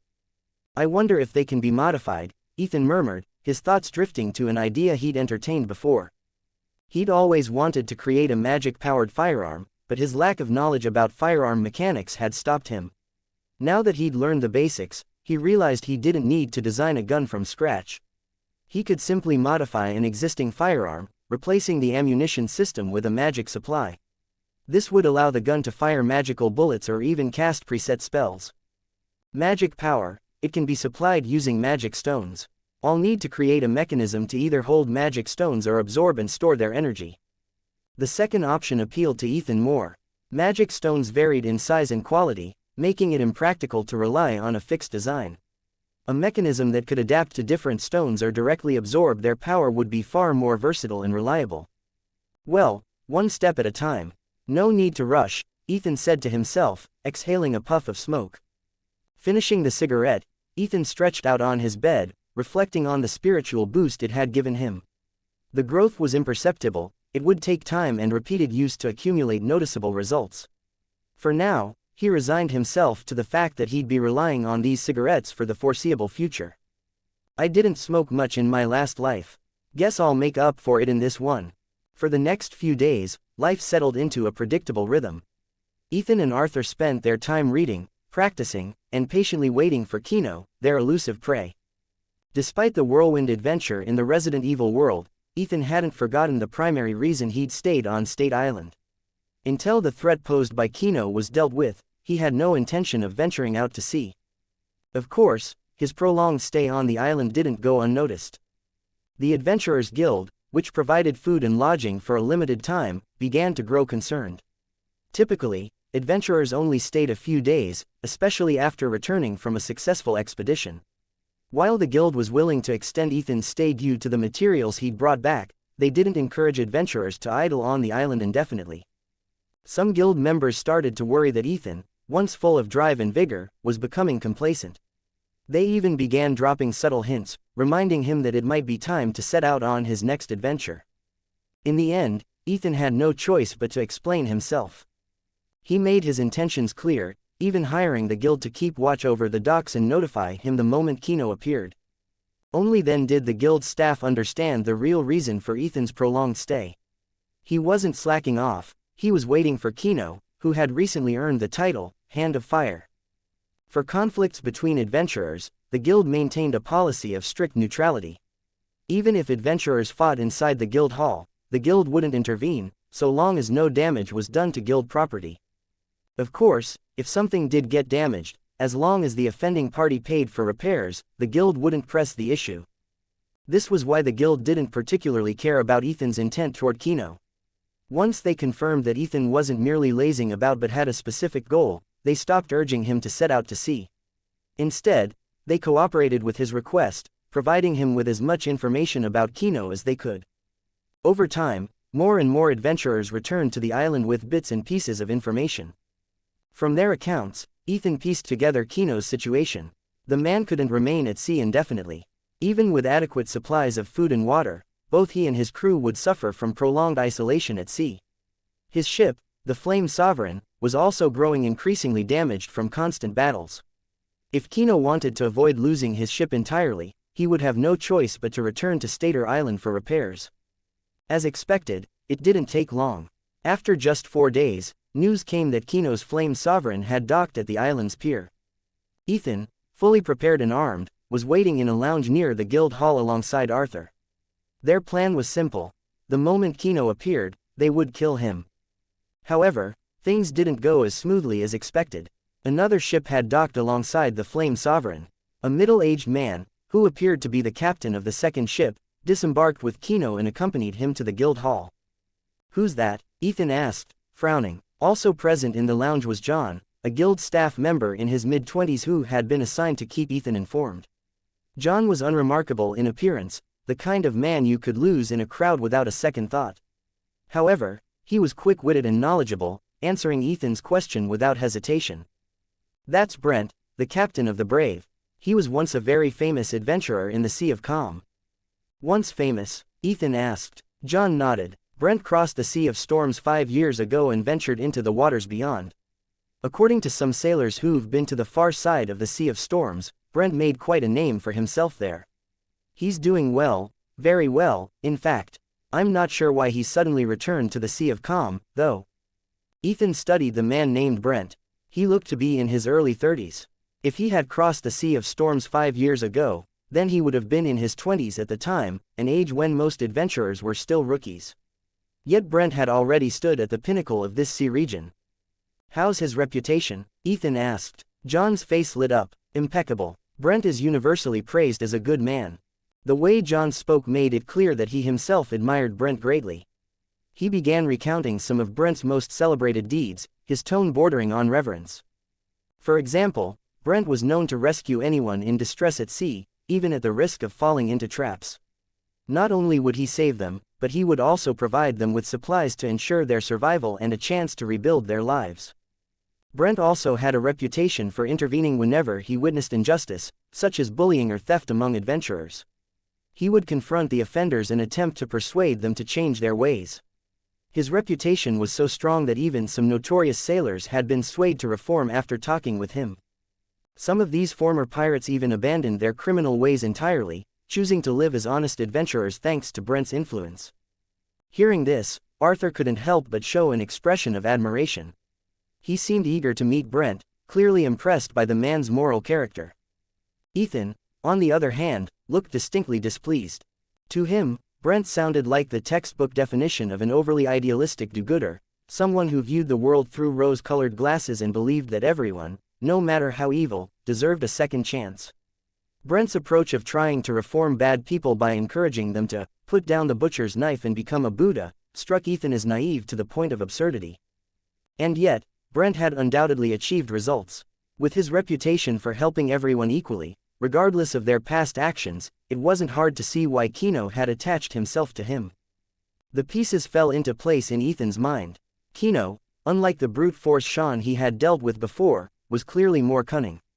He must have known that Ethan was waiting for him on the island. That was likely why Kino had delayed his return until he'd found Brent, a respected figure who was practically worshipped in the Sea of Calm. By latching onto Brent, Kino had found the perfect shield.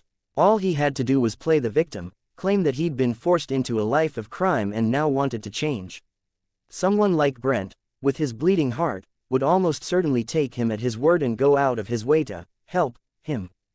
And the biggest obstacle to Kino's supposed redemption? That would be Ethan. So, Kino's found himself a big backer, Ethan muttered, his voice laced with disdain. Doesn't matter. No matter who's standing behind him, Kino dies today. 6 comments 0 vote. Chapter 50. Now that Kino clearly realized Ethan had been waiting for him, Ethan didn't see any need to hide his intentions any longer. After confirming Brent's identity and understanding his situation, Ethan stood up and walked outside, positioning himself to block Kino in his group's path. This time, Ethan was fully armed. He wore his armor, bracers, and carried his longsword and iron rod.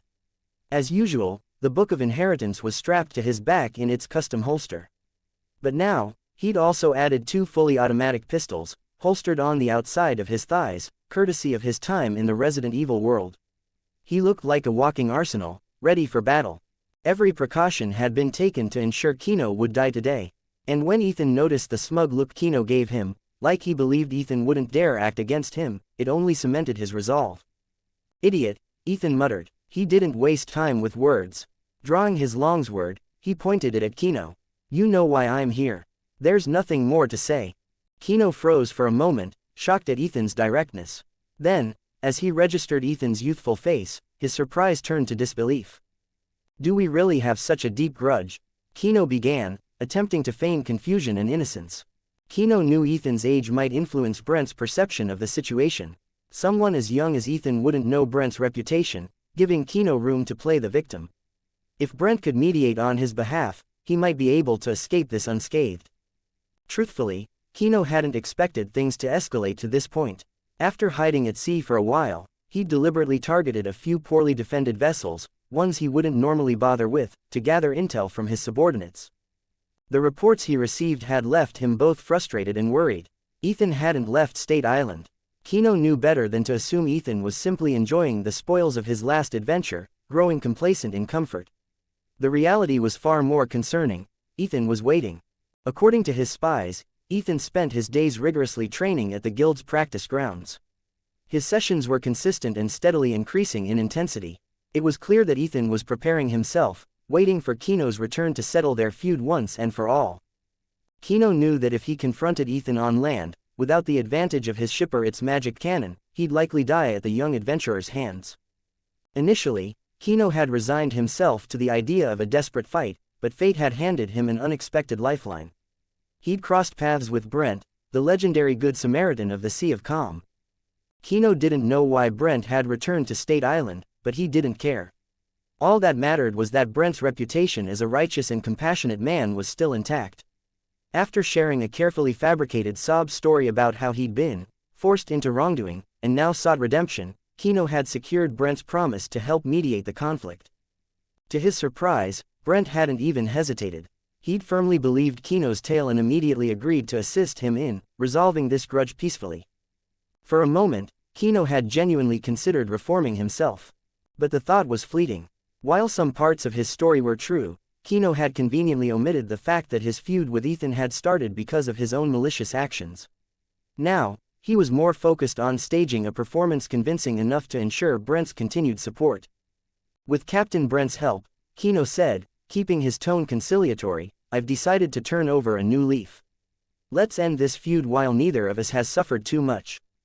Ethan didn't even bother to respond.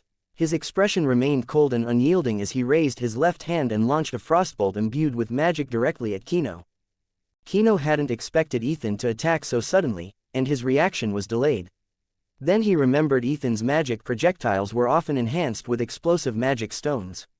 Panicking, he raised his left hand, activating his own magic stone glove to cast a flame spell, aiming to intercept and detonate the arrow before it reached him. Kino's instincts weren't wrong. The frostbolt did explode upon contact with the flame, but it wasn't the type of arrow Kino had expected. Instead of the explosive heat of a fire arrow, the frostbolt unleashed a surge of icy energy. The collision of extreme cold and heat created a massive blast, throwing up a thick cloud of fog that obscured the battlefield. This was exactly what Ethan had been waiting for. The moment the fog enveloped the area, he charged forward, his longsword in hand. Under the cover of the mist, he quickly closed the distance between himself and Kino, intent on finishing the fight before Brent could intervene. Ethan bore no personal grudge against Brent. In fact, he held a degree of respect for the man. In a world as chaotic as this, someone who consistently did good was admirable, regardless of their motivations. Whether Brent's actions were driven by genuine kindness or a desire for recognition didn't matter, his deeds had made a difference. Still, Ethan wanted to avoid a direct conflict with Brent if possible. Brent wasn't just a local legend, he was a man who had crossed into uncharted waters and earned a name for himself even beyond the Sea of Calm. If there was a way to handle Kino without antagonizing Brent, Ethan was determined to take it. But Brent wasn't so easily bypassed. As soon as the fog rose, Kino instinctively retreated a few steps, positioning himself closer to Brent. This gave the older captain enough time and space to step in. Ethan's blade was met with resistance, not Kino's defense, but Brent's. The seasoned adventurer had intercepted Ethan's strike with his own weapon, his movements calm and deliberate. "Young man, wouldn't it be better to have a calm discussion? Why act so impulsively?" Brent displayed a kind smile and promptly lowered the greatsword in his hand, signaling that he had no intention of fighting Ethan. "Kino has told me about the conflict between the two of you. Of course, I wouldn't base my judgment solely on his words. But for you to hold such deep-seated hatred against him was something stolen from you. Or did you lose loved ones because of him?" Ethan froze for a moment before denying it. "No." Brent frowned slightly, a hint of dissatisfaction flickering across his face. "If that's the case, then why are you being so ruthless?" His words carried a note of criticism. Ethan felt this man's attitude was utterly baffling, and whatever goodwill he had started to develop instantly evaporated. "If he hadn't been weaker than me, would you still be standing here trying to lecture me?" Brent was momentarily taken aback, clearly not expecting Ethan's response to be so blunt. It had been a long time since anyone had spoken to him in this manner. After making a name for himself in the Sea of Calm, people were always warm and respectful when addressing him. Even his enemies chose their words carefully. When he first arrived in the New World, he had encountered some hostility. But as his strength and reputation grew, that treatment vanished, and he once again enjoyed the respect he was accustomed to. It had been years since anyone had spoken to him so dismissively. Studying Ethan, who didn't even look 20 years old, Brent softened his expression into a fatherly smile. "Young people shouldn't be so angry all the time. You shouldn't always assume the worst about others." Ethan's impression of Brent worsened further. However, knowing Brent's strength and seeing that he was clearly unwilling to back down, Ethan had no choice but to entertain this pointless conversation for now. Assume? No, he didn't hide his filthy actions back then. There was no need for me to assume anything. Ethan took a half step back, putting some distance between them. "And frankly, I'm not interested in debating whether or not I'm too angry. I just want to confirm one thing. Are you determined to protect that piece of trash behind you?" Brent's frown deepened at Ethan's words. He began to suspect that Kino had left out significant details in his earlier account or had intentionally distorted the truth. Still, Brent felt Ethan's attitude was far too stubborn and excessively violent. "Young man, I understand the desire for revenge, but that doesn't give you the right to insult others." Insult? Ethan had already anticipated that talking to Brent would go nowhere. Their values and worldviews were miles apart, and he had no intention of befriending someone like him. He wouldn't have even spoken to Brent in the first place if this man weren't standing in his way. It was now clear that this would not be resolved without a fight. "I don't insult people," Ethan said coldly, his grip tightening on the sword in his hand. "I simply call garbage what it is. Some people aren't worthy of being called human." He shifted his stance slightly. "This is your last chance, Captain Brent of the Brave. Are you absolutely sure you want to protect the scum behind you?" Brent didn't answer Ethan's question directly. Instead, he continued trying to reason with him, saying, "Calm down, young man. We can talk this out over a drink. Your grievances don't have to end in bloodshed." Yet even as he spoke, he remained firmly positioned in front of Kino, shielding him without hesitation. "Understood," Ethan said, exhaling softly as his posture shifted into one of readiness. "I've heard others talk about you. You're a good person. You've done a lot of noble things across these seas. I respect that, and I didn't want to fight you." "Thank you for your kind words," Brent replied with a modest smile. "But really, what I've done is nothing special. It's what anyone from the Sea of Calm should do." "That may be so, but that doesn't give you the right to stop me from killing my enemy, Ethan said sharply. He wasn't trying to flatter Brent, his words were merely an observation. In the meantime, he had been adjusting his stance, preparing himself for the inevitable. Brent was undoubtedly the strongest opponent he had ever encountered, this much was clear from the clash of swords earlier. Since you've made your choice to stand in my way, I have no choice but to treat you as my enemy too. Ethan had always been decisive when dealing with enemies, and this time was no different. There was no hesitation in his eyes, no room for compromise. 5 comments 0 vote. Chapter 51. What else Brent wanted to say, perhaps in an effort to further persuade Ethan to reconsider, was never spoken. Ethan wasn't going to give him another chance to continue his arguments. Without hesitation, he swung his longsword, striking first and forcing Brent to raise his greatsword in defense. Brent blocked the blow, but Ethan didn't stop there. He immediately followed up with a horizontal slash, intending to force Brent to retreat. If Brent gave him even a little space, Ethan could quickly shoot Kino with an arrow. This wasn't a personal grudge between Ethan and Brent, it all boiled down to Kino. As long as Kino was dead, there would be no reason for this fight to continue. Brent had no deep connection to Kino, no reason to avenge him. But Brent was more stubborn than Ethan anticipated. The man stood his ground, refusing to back away. He absorbed Ethan's relentless strikes without budging an inch. Seeing this, Ethan raised his left hand and fired a frostbolt at close range. Brent, having seen the frostbolt's power earlier, recognized it immediately. The magic stone equipment in Ethan's hand clearly had ice-based abilities, capable of freezing on contact. At this distance, dodging was impossible. But Brent had already prepared himself. His greatsword, despite its size, moved with surprising agility. Just as the frostbolt streaked toward him, his blade intercepted it with precision, redirecting the projectile off to the side. Crack! The frostbolt struck the ground and exploded, unleashing a burst of frigid air. Even the distant spectators could feel a sudden, chilling breeze wash over them. Brent advanced cautiously, his brow furrowing as he assessed the weapon's destructive potential. He was surprised that something as small as a short arrow carried such immense power. At the same time, he found himself growing increasingly disapproving of the young man before him. To Brent, Ethan's attacks seemed excessively ruthless, showing no restraint. Ethan, however, couldn't care less about Brent's opinion. He had no sympathy for his enemies, and Brent had repeatedly interfered with his revenge. In Ethan's mind, that alone was enough to categorize Brent as an enemy. He had already steeled himself to fight this man, even if it meant turning Brent into a lifelong adversary. The frostbolt failed to achieve its intended effect, but it served its purpose as a distraction. Ethan seized the moment to press the attack. When it came to real combat, Ethan was on an entirely different level compared to the sparring sessions he'd had with Arthur.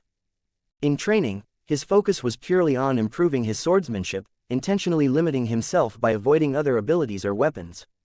But real combat was a matter of life and death. Even if Brent had no intention of killing him, Ethan couldn't afford to take that for granted. A single misstep could result in severe injury or worse. Fully focused, Ethan shifted tactics. Recognizing that arrows were ineffective against a prepared opponent, and knowing his supply was limited, he pulled out his electric rod, a weapon he often used for auxiliary attacks. Rather than activating the rod's lightning ability immediately, Ethan opted for a two-weapon approach. Armed with his longsword in one hand and the rod in the other, he launched a furious barrage of strikes at Brent. Caught off guard by the sudden change in pace, Brent found himself forced into pure defense. His greatsword spun like a propeller, expertly deflecting Ethan's chaotic yet relentless attacks. "Watch out, that iron rod can release lightning." Kino, still cowering behind Brent, shouted a warning. He had noticed that Ethan wasn't using the rod's lightning ability and correctly guessed that Ethan was waiting for the perfect moment. Unfortunately for Kino, his warning came too late. Ethan had been biding his time, waiting for Brent to become fully preoccupied with deflecting his strikes.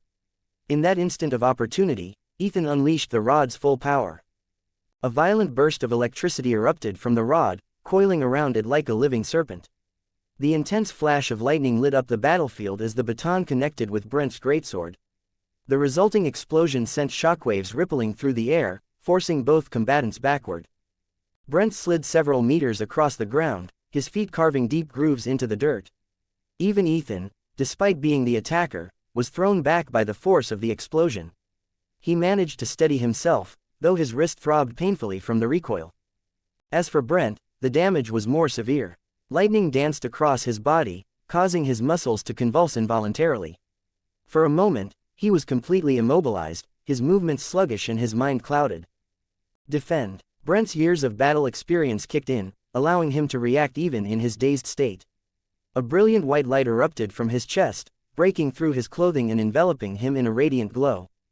The white light pulsed outward, dispelling the residual electricity clinging to his body. At the same time, the burns inflicted by the lightning began to heal rapidly, his wounds closing until not even a scar remained. Magic stone equipment. Ethan instantly recognized the effect. Magic stone equipment was a rarity in this world, each piece imbued with extraordinary powers. The only piece of magic stone gear Ethan had encountered before was Sean's flame-controlling glove, which had earned Sean the nickname, Hand of Fire, in the Sea of Calm. But Brent was in an entirely different league.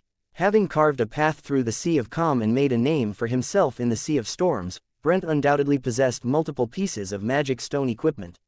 And judging by the power of his Guardian ability, the quality of his gear was exceptional. The use of Guardian marked a turning point in the battle. What had already been an intense and dramatic confrontation now escalated further, drawing even more attention from the onlookers. At first, most of the spectators had assumed Ethan was overestimating himself, either ignorant of Brent's reputation or desperate for recognition. Some believed he was merely a reckless fool biting off more than he could chew. But as the fight unfolded, those assumptions were repeatedly shattered. This young man wasn't just capable, he was extraordinary. He wielded magic stone equipment, a rarity in its own right. His swordsmanship was precise and lethal, far beyond what most of the gathered crowd could hope to match. And astonishingly, he didn't just have one piece of magic stone equipment.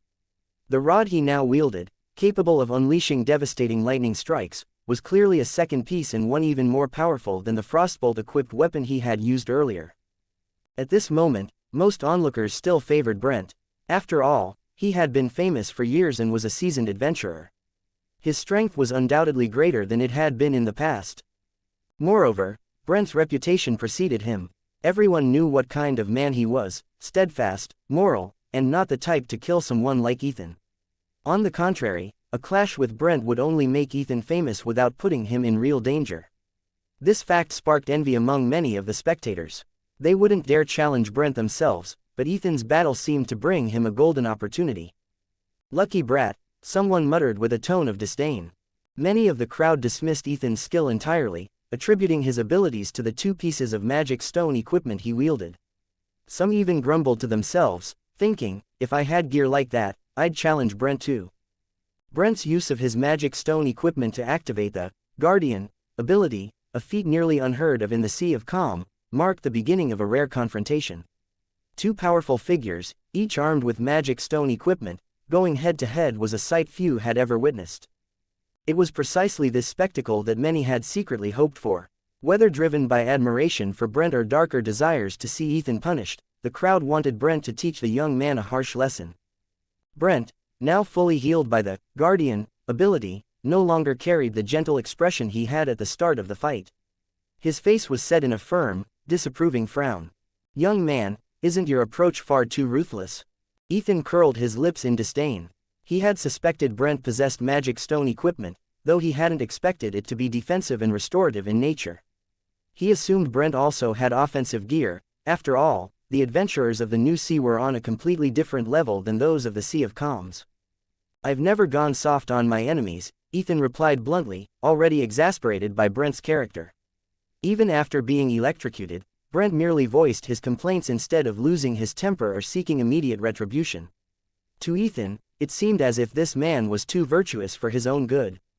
He continued, if we keep dragging this out, I'll only keep escalating. It'd be better for you to step aside now. This has nothing to do with you.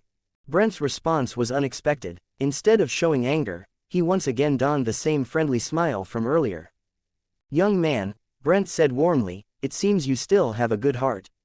You don't really want to kill me. He had picked up on Ethan's reluctance. After all, someone who genuinely intended to kill him wouldn't bother explaining themselves or offering warnings. It was clear to Brent that Ethan wasn't a bloodthirsty individual who indiscriminately harmed others. But, Brent continued, I still won't step aside. Young man, you don't understand enough about the world. You don't know what it truly means to be a good adventurer. Ethan was caught slightly off guard. He hadn't expected Brent to veer into a lecture about morality and adventuring, especially in the middle of a fight. A part of him was tempted to listen. Yet the countless empty sermons he'd seen in his previous life served as a warning. He couldn't allow himself to be distracted or swayed from his original plan by pointless chatter. Hesitation would only lead to failure. I'll admit I don't know much about this world yet, Ethan said calmly. I don't even know what lies beyond the Sea of Storms. But what I do know is this: someone like Kino doesn't make this world a better place. In fact, his death might just be a blessing for most adventurers. As he spoke, Ethan lowered his longsword and planted its tip into the ground, resting both hands on the hilt as he leaned slightly forward. Brent, you keep urging people like Kino to abandon their wicked ways, as if their past crimes can simply be erased the moment they stop committing them. But have you ever asked the victims? Have you ever considered the innocent lives destroyed by these so-called reformed criminals?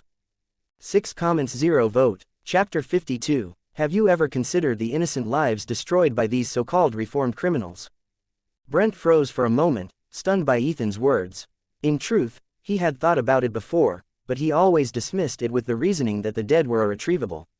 Shouldn't they focus on holding on to what they still had? Yet, deep down, he felt there was something wrong with this line of thinking, though he couldn't quite articulate what it was. For a moment, he just stood there, lost in thought. Ethan hadn't only said this to Brent, but also to Arthur, who had been quietly observing from the crowd. Although the young King Arthur understood Ethan's actions, that didn't mean he completely agreed with them. He too thought Ethan was being too persistent. That's why, when Brent appeared to stop Ethan, Arthur didn't intervene immediately. Instead, he hesitated, his thoughts echoing Brent's. Wouldn't it be better to resolve the conflict peacefully rather than have one of them lose their life? However, Arthur had been paying attention to Ethan's words earlier and had realized the crux of the issue. Yet, the habits and mindset he had developed over the past 10 years weren't something he could change overnight. His first instinct was still to fall back on his old ways of thinking. It wasn't until he heard Ethan speak again that he realized how immature and incomplete his previous perspective had been.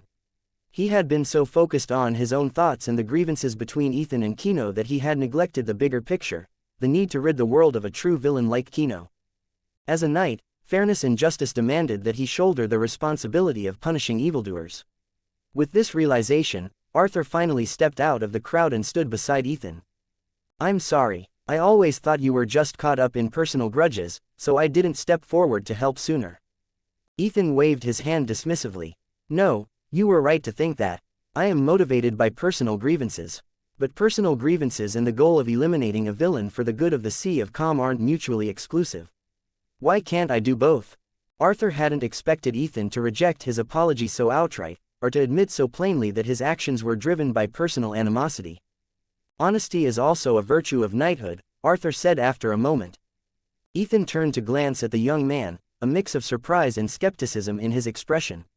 What did this have to do with knightly virtues? At the same time, a fleeting thought crossed his mind. Is this guy trying to rope me into some round table cult or something? Leave Brent to me, I'll hold him back, Arthur said, turning to face the growing crowd. Go finish what you need to do. I imagine quite a few people here would like to see it happen. Indeed, the crowd had mixed feelings about the situation. Many of them had been victims of Kino's previous robberies and hated him bitterly. When they saw Ethan confronting Kino and making it clear that he intended to kill him, they couldn't help but feel a flicker of hope. Even if they doubted the young man's chances of success, the idea of this villain finally meeting his end was deeply satisfying. When Ethan began to use magic stone equipment, that flicker of hope grew stronger, igniting a spark of anticipation in the onlookers. But when Kino shamelessly clung to Brent, begging him to mediate, and Brent resolutely stepped forward to protect him, many in the crowd felt their hope fade. Those who knew Brent's reputation believed the matter would end here. Ethan wouldn't stand a chance against him. Even those unfamiliar with Brent quickly picked up on the situation through whispers in the crowd. Kino had found himself an unbeatable shield. Some even speculated that Kino might follow Brent to the Sea of Storms, ensuring his safety in the future. Maybe that's not such a bad outcome, someone muttered. At least we wouldn't have to deal with that robber anymore in the Sea of Calm. Most of the onlookers didn't believe Ethan could kill Kino, not with Brent's protection. Even if Ethan's strength had exceeded their expectations, they doubted he could succeed against someone of Brent's caliber. Just then, another young man stepped out of the crowd. This one was blonde, wearing finely crafted armor. He was much younger than the black-haired man from earlier, looking no older than 14 or 15. Two young men, someone muttered. Don't kids these days want to stay safe at home? Why do they insist on going to sea? Don't they realize they might not live to see tomorrow? These thoughts were shared by most of the crowd, though no one dared to voice them aloud. After all, if they hadn't spoken out when Brent first declared his intent to protect Kino, they certainly weren't about to now. The same fear that kept them silent then kept them silent now. The same went for Ethan. Although he had dared to face Brent head-on and even seemed to gain a slight advantage, none of the onlookers dared to provoke him either. In the short time since the confrontation began, Ethan's name had already started to spread among the crowd. Ethan, captain of the Goddess of Dawn. A rookie adventurer who had only recently earned his rank but had already achieved remarkable feats. On his first voyage, he had discovered 2 whole ships' worth of ore. He had also killed the infamous pirate Angus, stolen Angus's prized clipper ship, and claimed it as his own. These accomplishments alone were enough to make Ethan a name to remember among the adventurers of the Sea of Calm. And now, with his bold confrontation against Brent, his reputation was destined to grow even further. But Ethan wasn't the only person they would remember today. Arthur had made his promise, and now that he had stepped forward, he would naturally see it through.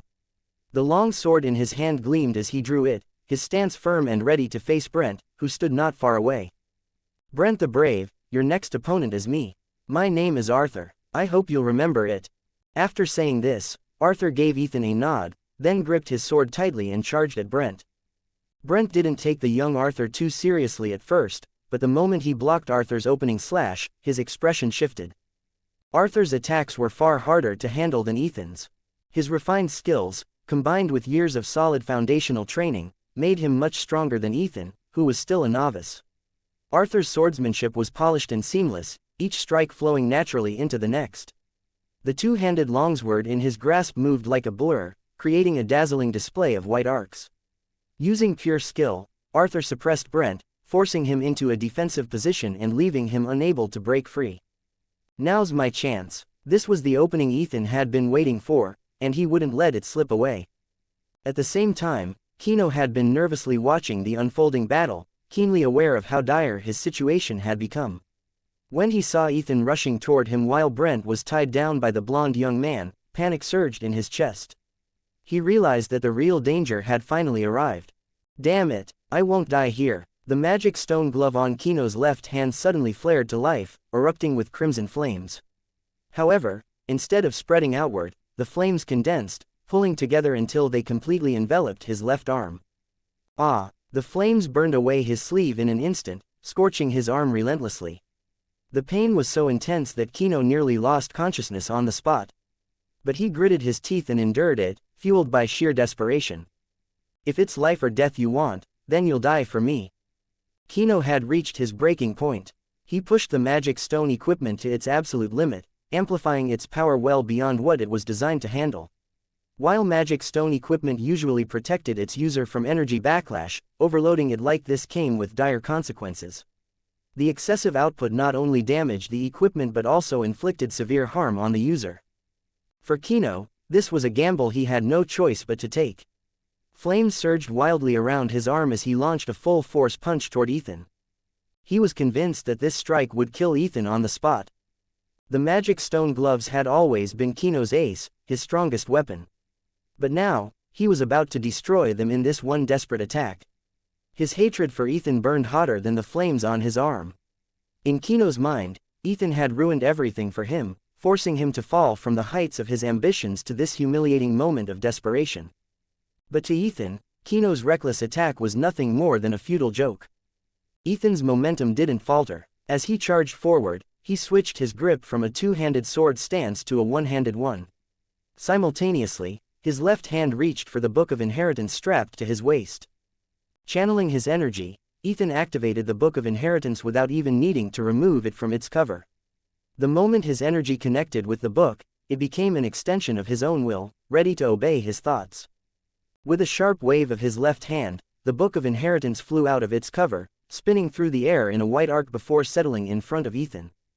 Shield. Though Ethan didn't need to vocalize his commands, the words escaped him instinctively in the heat of the moment. It was almost as if he were taunting Kino. I'm putting up a shield, can you break it? Go on, try, asterisk. The blatant provocation sent Kino's rage soaring. He poured even more magic energy into his glove, pushing it past its breaking point. The strain caused visible damage to his spirit, and blood began streaming from his nose. Yet Kino was too consumed by fury to care.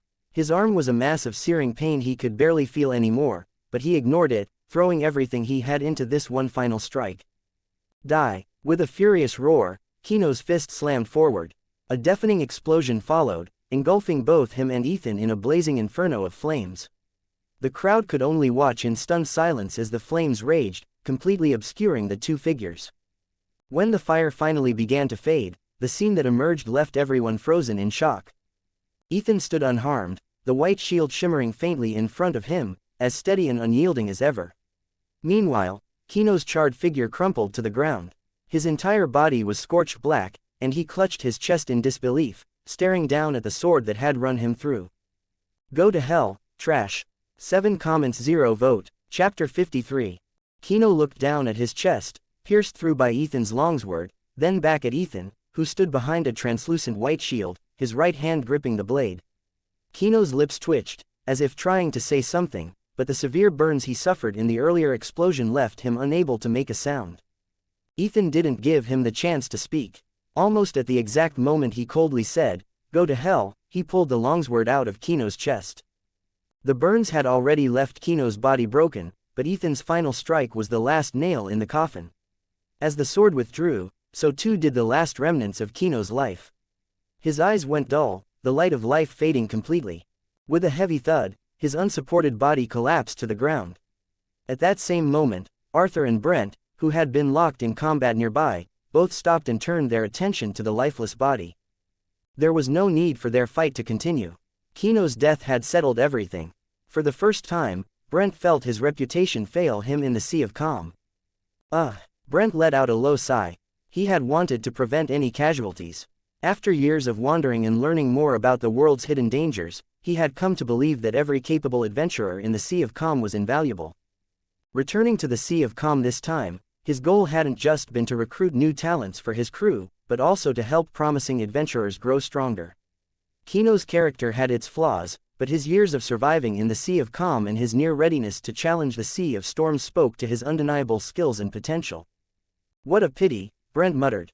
Although adventurers constantly arrived to replenish the ranks of the Sea of Calm, those capable of crossing the Sea of Storms were rare, even among the exceptional. The loss of an adventurer of Kino's level felt like a waste. No, there's nothing to pity, Ethan countered firmly. People like Kino do nothing but bring harm. Their existence only leads to more tragedies. Brent met Ethan's gaze, his tone calm but resolute. You're still young. You can't imagine how difficult this world truly is. If you want to reach the end, you'll need to unite all the forces you can. This wasn't the first time Brent had spoken about the state of the world. From his words, it was clear that while the new sea areas were rich in resources, they were also far more dangerous. To survive and thrive, one would need to rely on others. So you're saying all capable adventurers should band together to face those challenges? Ethan asked, cutting straight to the heart of Brent's argument. Isn't that obvious? Brent replied. Ethan was quicker to catch the underlying meaning of Brent's words than he had expected, surprising him. The sharpness of the young man's mind only made him more curious about Ethan. Individual strength has its limits, Brent continued. Only by uniting everyone can we stand a chance against an increasingly dangerous world. Increasingly dangerous. Ethan picked up on the critical detail. So crossing the Sea of Storms and reaching the new sea areas, that's only the beginning. Brent's statement about the limits of personal strength didn't seem to faze Ethan. He didn't even take it seriously. The gap in knowledge between the two was too vast to bridge. While Brent believed human strength had an upper limit, Ethan held a completely different perspective. He believed there was no ceiling to personal power, as long as one found the right path forward. In Ethan's case, when he fully mastered the path of a mage, he envisioned himself crossing the Sea of Storms alone, without needing anyone or anything else. Even without the difference in their understanding of the world, Ethan still wouldn't agree with Brent's philosophy. So, what you're saying is that no matter how vicious or untrustworthy someone is, they should still be included in the group. You've never considered how adding people like that could destroy a once strong team. No, Brent said, unshaken. I believe that when faced with great danger, everyone will unite. It was a fundamental clash of ideals, one neither could convince the other of until such a situation truly arose. Then I can only wish you the best. Ethan wiped the blood off his longsword before sliding it back into its scabbard. For a moment, he had considered killing all of Kino's remaining subordinates, but he knew Brent would never allow that to happen here. He decided it wasn't worth clashing with Brent over a group of underlings. Still, they needed a warning. This is your last chance, Ethan said coldly, his gaze sweeping over Kino's men. Take it seriously. If I see you out at sea again, still robbing and committing crimes, there will be no one to protect you next time. Brent, who had already stepped back, gave Ethan a slight nod, a silent agreement to ensure no further violence erupted. Then, with Arthur in tow, he turned and left the scene. Arthur let out a small sigh of relief when he saw Ethan sheath his weapon. Though he had come to understand Ethan's perspective, even agreeing with parts of it, Arthur wasn't someone who believed in senseless slaughter. Now that Kino, the ringleader, was gone, he didn't see the need to kill everyone else. He hoped they would take this opportunity to turn their lives around. As the two young men walked away under the crowd's watchful eyes, Brent stared after them and sighed, shaking his head. Bury Kino's body properly, he ordered some of the onlookers. Then, his gaze shifted to Kino's subordinates. As for you, he said, his tone steady but firm, you have two choices. You can join my crew and leave your old ways behind. Or, you can go your own way. But if you stay with me, there will be no more of the things you used to do. Brent's offer was clear: reform under his guidance or leave to face the consequences of their choices. He was curious to see what these men would decide. Would they take the chance to change, or would they cling to their old ways? Unfortunately, their hesitation disappointed him. It was easy for Brent to see what was holding them back. Following him meant safety and a stable future, but it also meant giving up the freedom and recklessness of their former lives. On the other hand, striking out on their own allowed them to maintain that freedom, but without Kino's leadership or strength to rely on, survival would be far more uncertain. And then there was Ethan's warning. Brent wouldn't be staying in the Sea of Calm forever, and once he was gone, who else would protect them if they crossed paths with someone like Ethan? After much internal struggle, most of the men chose to leave. Their reasoning seemed sound enough. Ethan's strength clearly surpassed the level of the Sea of Calm, and it was only a matter of time before he crossed the storm sea. With that in mind, they figured they wouldn't run into him again anytime soon. But if they knew what Ethan was thinking at that moment, they might have panicked. Besides killing Kino today, we've also gained some valuable intel, Ethan said as he and Arthur returned to their resting place to plan their next steps. Let's hear it, Arthur replied. Ethan briefly explained his thoughts and speculations. Arthur, considering what Brent had said earlier, found himself agreeing with Ethan's conclusions. So, Arthur said thoughtfully, even though the new sea areas are larger and richer, there's no reason for us to rush into leaving the Sea of Calm. Ethan nodded. The Sea of Calm might not have much, but it's the perfect place to build a foundation. Rushing into the Sea of Storms without proper preparation could be a fatal mistake. After all, no one attempted the crossing lightly. Most adventurers only ventured into the Sea of Storms after amassing enough wealth and resources in the Sea of Calm to survive the challenges ahead. That way, even if their strength was lacking at first, they'd have enough reserves to get through the hardest period. Ethan and Arthur didn't have that luxury. Their only assets were the Goddess of Dawn, a caravel ship that had recently been overhauled and upgraded, and the ore they had stored with the guild, which would soon be converted into supplies. They weren't short on weapons, but the lack of magic stone equipment, a critical resource in this world, was a glaring weakness. The only magic stone-based items they had were the everyday appliances Ethan had installed on the ship during its refit, like kitchen tools and lighting. When I discussed the refit at the shipyard, there were a lot of upgrades I wasn't sure about at the time, Ethan said. Looking back now, it's clear those additions were necessary. Arthur wasn't very knowledgeable about ship mechanics or structures, so he had left most of those decisions to Ethan. His focus was on something else entirely. Actually, Arthur said, I think Brent had a point, at least to some extent. Even if your strength reaches Merlin's level someday, the easiest way to increase our team's combat power is by recruiting more companions. He gestured at Ethan, then at the pile of backpacks and gear cluttering the room. Otherwise, just hauling all of this would keep the two of us busy for weeks. Ethan couldn't argue with that. He knew it was true. Finding good companions isn't as easy as it sounds, Ethan said with a helpless shrug.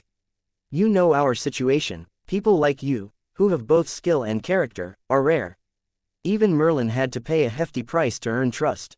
I can't just bring anyone aboard. It wasn't that Ethan didn't want more people on his crew. Sailing was lonely and exhausting, and a proper crew was essential for managing a ship. In his past life, Ethan had often fantasized about traveling across worlds, building a crew of fascinating and skilled people, and sharing exciting adventures with them. But reality was much harsher than his dreams. Chapter 54. Ethan hadn't come across many women in this world so far, and even when he did, none of them had shown the slightest interest in him. Back in the Resident Evil world, Jill had taken an interest in Ethan, but that was mostly due to her professional instincts as a police officer. Once she uncovered the truth of the situation, she immediately distanced herself, vanishing as if to focus entirely on exposing the truth and taking down the Umbrella Corporation. As far as Jill was concerned, Ethan was nothing more than a mysterious young man with decent skills but an unclear background. Not that Ethan had the time or energy to think about romance. He had spent over half a year solving the problem of survival and stabilizing his foothold in the Sea of Calm. His next priorities were clear: accumulate wealth, strengthen himself, and prepare for future travels to other planes. Each journey required him to consider whether there were unique resources worth acquiring, as well as collecting knowledge that could be transcribed into the Book of Inheritance for later study. Whenever he had free time, Ethan buried himself in the Book of Inheritance. Even after copying a massive amount of information on ship mechanics and sailing techniques from the Raccoon City Library, he still hadn't finished absorbing the language learning materials left behind by the Ancient One. Then there was the magical knowledge Merlin had recorded in the book, alongside the alchemy and herbalism notes Ethan had obtained from Akara. In short, his sea of knowledge felt endless. Ethan had neither the mental capacity nor the interest to think about women at the moment. I'll think about it when I'm stronger, he told himself. He felt that now wasn't the right time to develop relationships. Even if they expanded their team, he couldn't just recruit someone based on appearance or gender. Any new companions had to be chosen for practical reasons. Putting aside the issue of trust, Arthur, Ethan asked, what kind of people do you think we need on our ship? Arthur hadn't just been practicing his swordsmanship during their time in the Sea of Calm. He had also been learning about the region's culture and customs. Compared to Ethan, his studies were more focused, gathering insights by chatting with experienced sailors and extracting valuable information from their tales. Arthur's good looks and friendly demeanor made him popular with most people, who were happy to talk to him. His habit of treating others to meals only increased his likability. Some veteran adventurers even invited Arthur to join their crews. Though he declined their offers, he always expressed his gratitude politely. Many of them promised to help him if he ever got into trouble. Arthur understood these promises weren't to be taken too seriously, but his natural charm meant he rarely rubbed anyone the wrong way. Because of these interactions, Arthur had picked up a wealth of practical knowledge, things that couldn't be found in books and could only be learned through first-hand experience. Well, Arthur said thoughtfully, at the very least, we need a ship doctor who knows medicine. On long voyages, particularly extended ones, having a skilled doctor and a good cook on board was crucial. Doctors ensured that the crew could receive treatment in emergencies, while cooks provided balanced diets to prevent health issues caused by nutritional deficiencies. In the Sea of Calm, the role of cooks was somewhat diminished, thanks to the abundance of magical fruits that addressed basic nutritional needs. But the importance of doctors remained constant. Most adventurers in the Sea of Calm dreamed of having a professional doctor aboard their ships. In reality, however, most had to settle for buying emergency medicine on State Island and relying on their own limited medical knowledge to deal with injuries and illnesses. Ethan had already considered this issue and agreed with Arthur. He even thought it would be better to find a skilled doctor from another plane. Not only would such a person better protect his secrets, but Ethan also doubted the competency of the doctors in this world. After living in the Sea of Calm for several years and spending time on State Island, Ethan had come to understand how rare doctors were in this region. State Island only had one hospital, which, in Ethan's eyes, was no larger than the small community clinics he remembered from his past life. The staff consisted of only a handful of doctors. As for their medical expertise, Ethan hadn't needed their services himself, so he couldn't judge firsthand. But based on the evaluations of others, the doctors were competent enough at treating minor illnesses and injuries. Beyond that, however, their abilities seemed limited.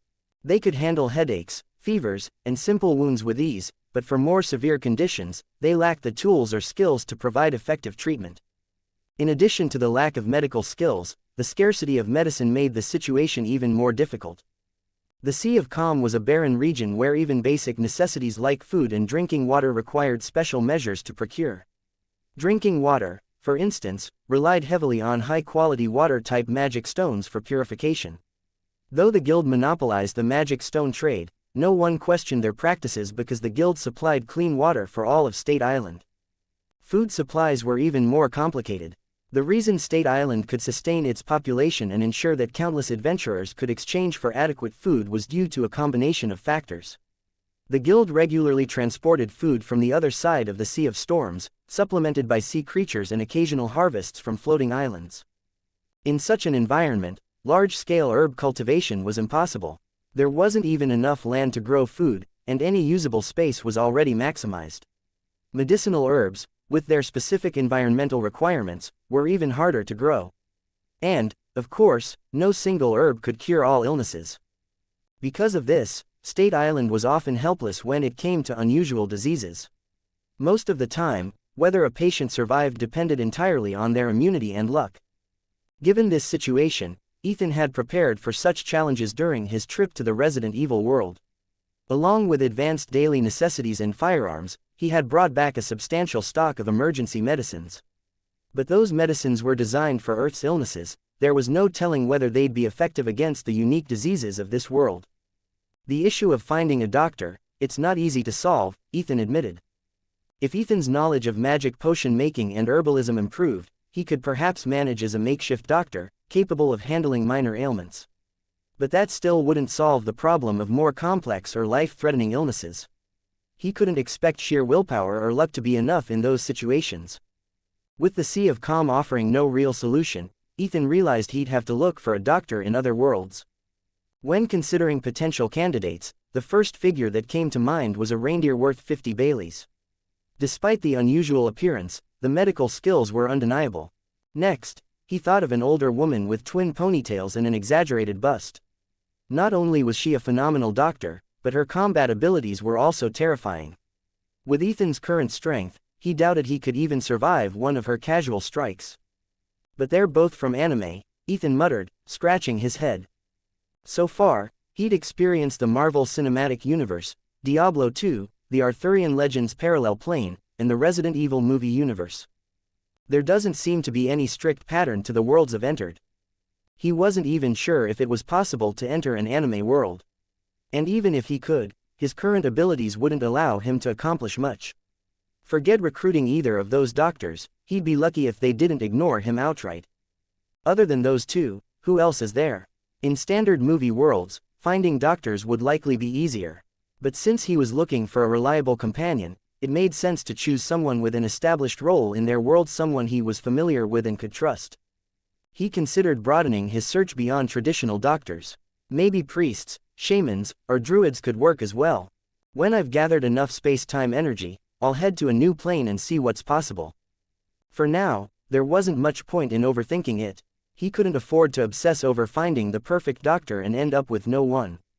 Without the ability to pinpoint specific worlds, it was impossible to make detailed plans in advance. All he could do was take things one step at a time. For now, the most practical solution is to strengthen our bodies and avoid getting sick in the first place. That way, we won't need a ship doctor, Ethan said. Arthur stared at him, speechless. What do you mean, just avoid getting sick? Do you really think a strong physique is enough to handle every medical emergency? Some situations can't be avoided, no matter how healthy you are. Well, in theory, if your body's strong enough, you could be immune to all diseases, Ethan replied. And how strong would someone need to be to pull that off? Arthur asked, raising an eyebrow. Ethan thought for a moment. Probably as strong as Merlin. Originally, He'd wanted to say, demigod-level strength, but the term felt too abstract.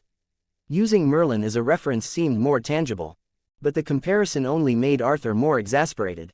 Ethan's suggestion of reaching Merlin's level was completely unrealistic, at least in Arthur's eyes. 4 comments 0 vote. Chapter 55. A new day had arrived. Ethan lay on his bed, eyes open, but he didn't move. For the past few weeks, he had been working relentlessly to meet his set goals. Now that he had achieved them, a sense of aimlessness crept in. Gathering resources and building wealth were long-term tasks, something he'd continue doing for years to come. But in the short term, he had no immediate purpose. Without a clear goal, it's so easy to become lazy, he muttered to himself. Getting out of bed, Ethan forced himself to shake off the sluggishness. He grabbed a toothbrush and the other toiletries he'd started using again after years of living without them. Staring into the mirror, his eyes were blank, as though he were lost in thought. The face looking back at him was young and unremarkable. His features were average, his face just barely symmetrical. But lately, he'd started to notice subtle changes. Perhaps it was his imagination, but his current appearance seemed to carry faint traces of his past life. If his body had been a blank slate at first, it now looked like it had been touched by mixed influences. Could the strengthening of my mental power be affecting my physical body, including my appearance? He rubbed his chin thoughtfully, wondering if this theory had any merit.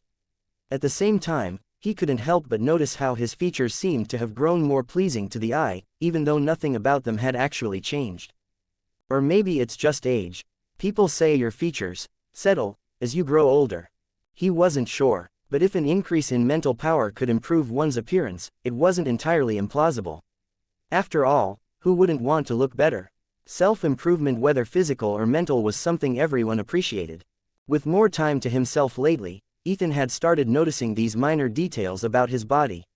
Normally, he would have been too preoccupied with survival or traveling across the sea to pay attention to such trivial things. The changes in his appearance made him curious about other aspects of his body.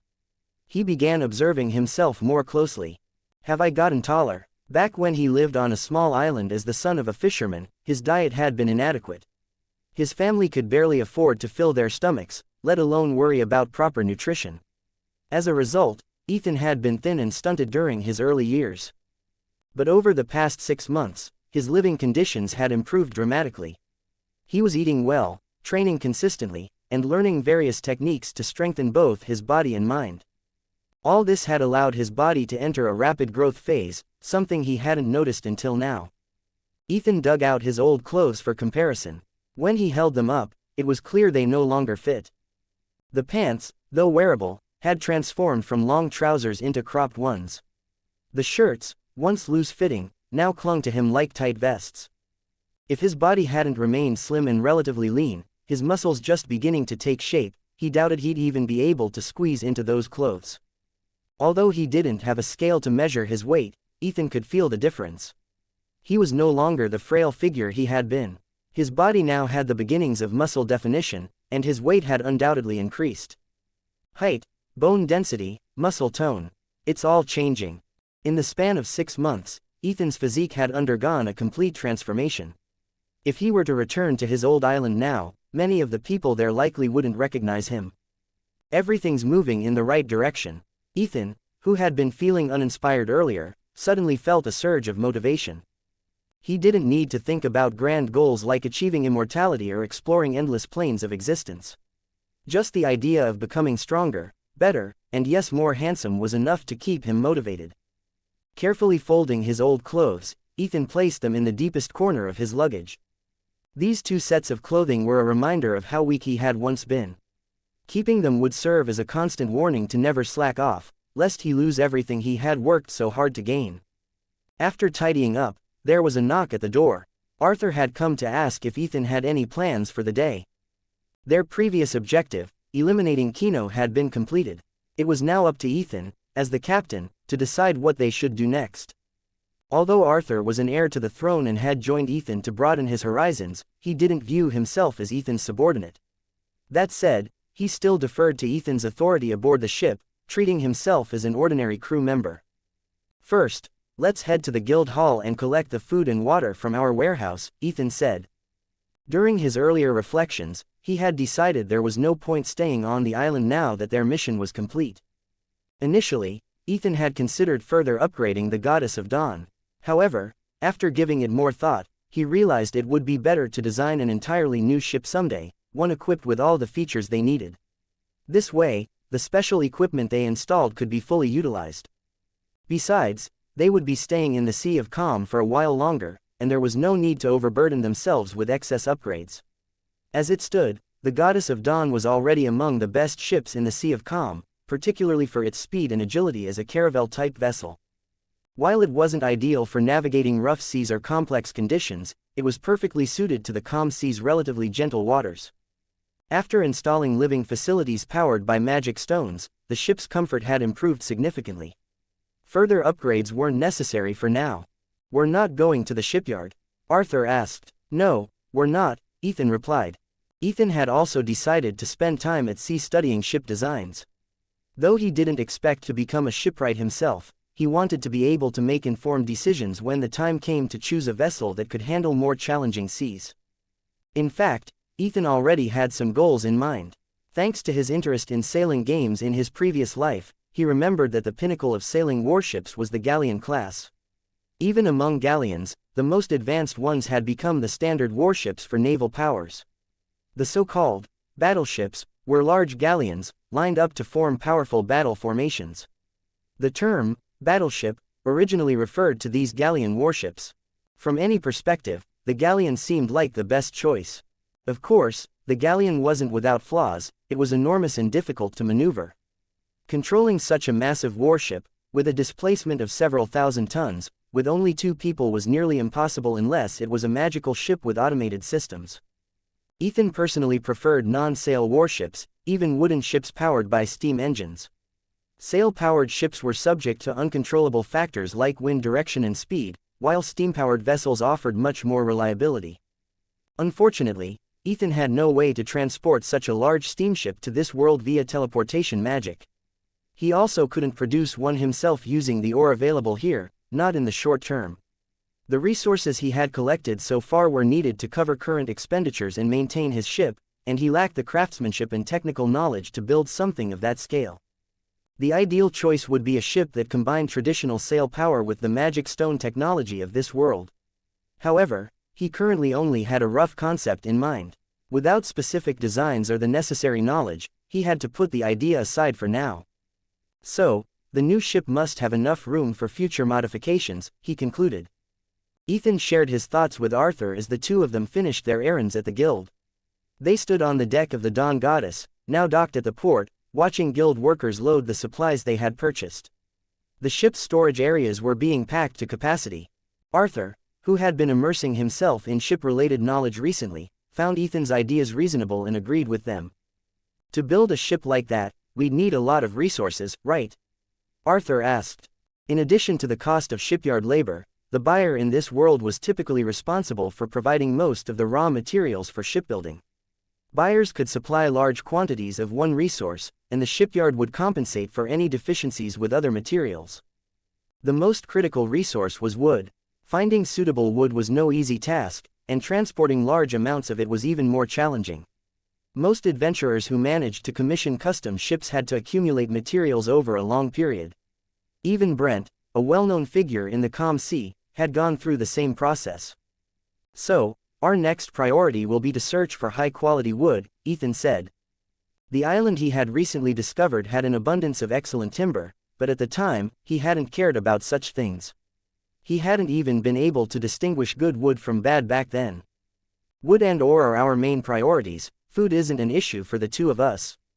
The advantage of having a small crew was the reduced consumption of supplies. Thanks to Ethan's ability to purify water, they didn't need to dedicate much storage space for drinking water.